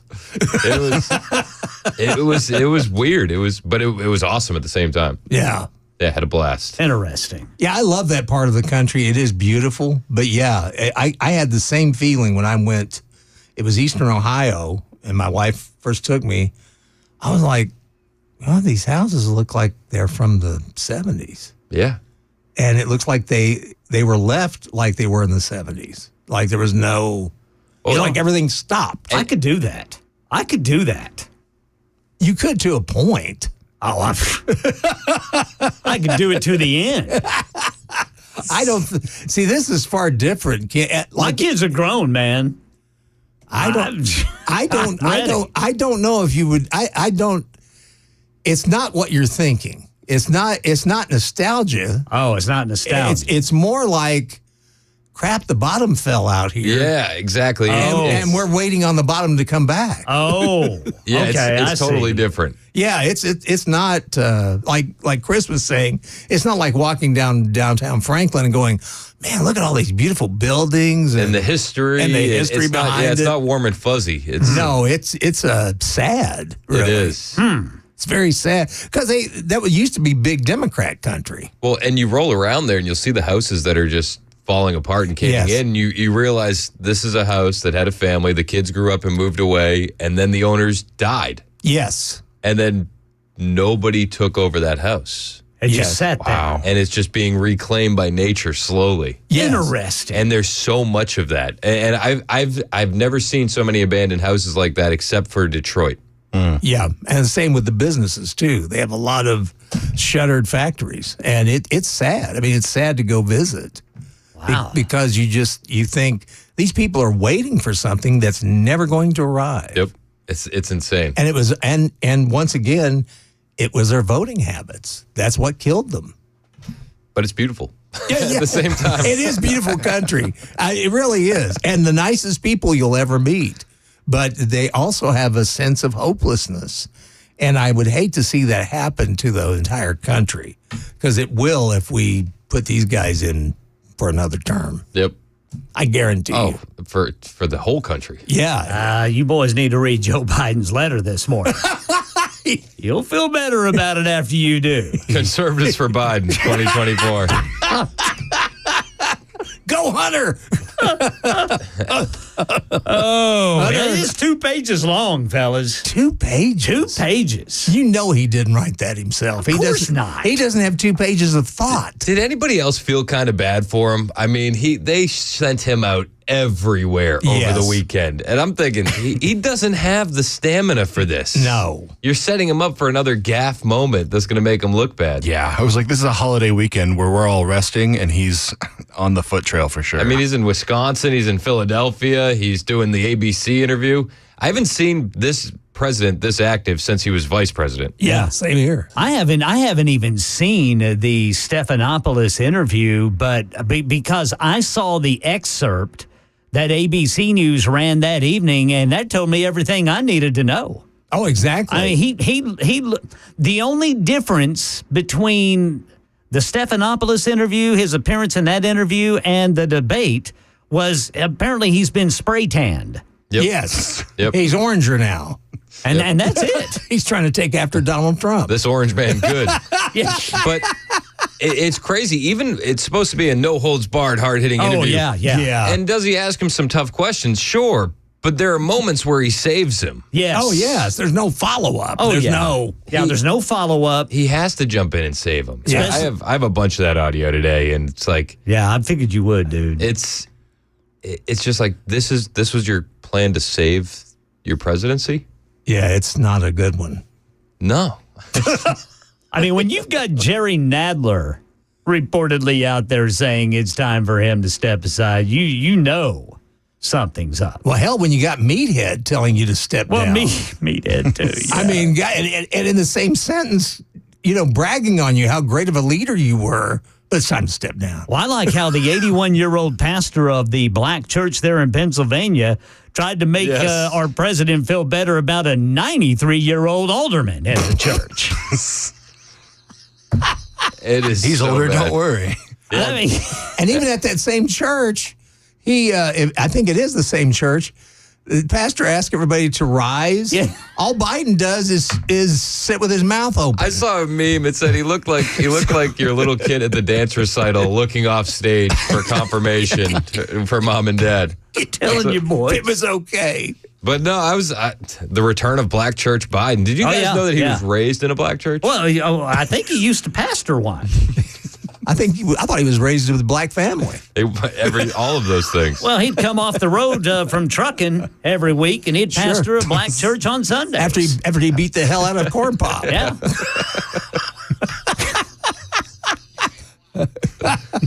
But yeah, apparently you weren't either, buddy. Apparently, it was Black Church Sunday for Biden. Golly. Yep. So we got the return of Black Church Biden, plus his Wisconsin rally. He said he was going to beat Trump again in 2020. Yeah, honestly. Oh my gosh. He honestly said that. He's going to go back in time and two Bidens beat Trump. This is remarkable. Time traveler. I mean, this is remarkable, man. It's scary. Yeah. I mean, when you think about because we've all had family members that have these kind of problems. Oh, yeah. And you think about this guy's got the nuclear football. It's scary. Well, then he had the meeting with all the Democrat governors. Did you hear about the meeting? Yes. And he says to the Democrat governors, well, I got to just be in bed earlier by like 8 p.m. Yeah. I'm president. That's how you're supposed to calm their fears that you're too old for the job. Yeah. Then apparently you had Andy Bashir up north of us just, that sounds good to me. Hey, I found I didn't get enough rest. I didn't, and I didn't prep long enough. 2 weeks wasn't long enough. Which is, the prep thing is crazy too, because it's gone from, we over-prepped to under-prepped. Yes. To both. Yeah. We actually did both. We did both. Yeah, and that all 16 members of the prep team need to be fired. Yes. But as you'll hear in the ABC interview today during my show, he takes full responsibility for it. Oh, he does. I can't wait to hear I can't this, wait man. either. Brother Hand. Brother Hand's all fresh after vacation, man. He's ready to go. He's ready for bear. Hit the ground running. Well, I'm glad you're back, my friend. I'm glad to be back. We had a great time off, but this is where I wanted to be. Well, I hate to say it, but you may not be able to take vacations anymore because we miss you when you're gone. We miss you a lot. I'll at least be here through November. We'll take some time off in the fall. I can tell you that. Oh, I don't blame you. He's going to be up next. It's Chris Hand's show. And, of course, you have Matt Murphy's show, and Des Dickerson is in for him today. Matt Murphy, driving you home on the drive. Murphy Show. The talk never ends right where you've got it. Super Talk 99.7 WTN.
All that rock and roll music means one thing. Number one, you've got a great radio station, Super Talk 99.7 WTN. It's 8:57. Johnny B in for Dan today on Nashville's Morning News. We'll see you tomorrow morning, 5:30 or 5 o'clock actually. 5 a.m. we'll be here bright and early. The Chris Hands Show is next. Matt Murphy Show at noon. And then on the drive home, it's The Drive with Brian Wilson. But today, it's Matt Murphy. It's a party, baby, on Super Talk 99.7 WTN.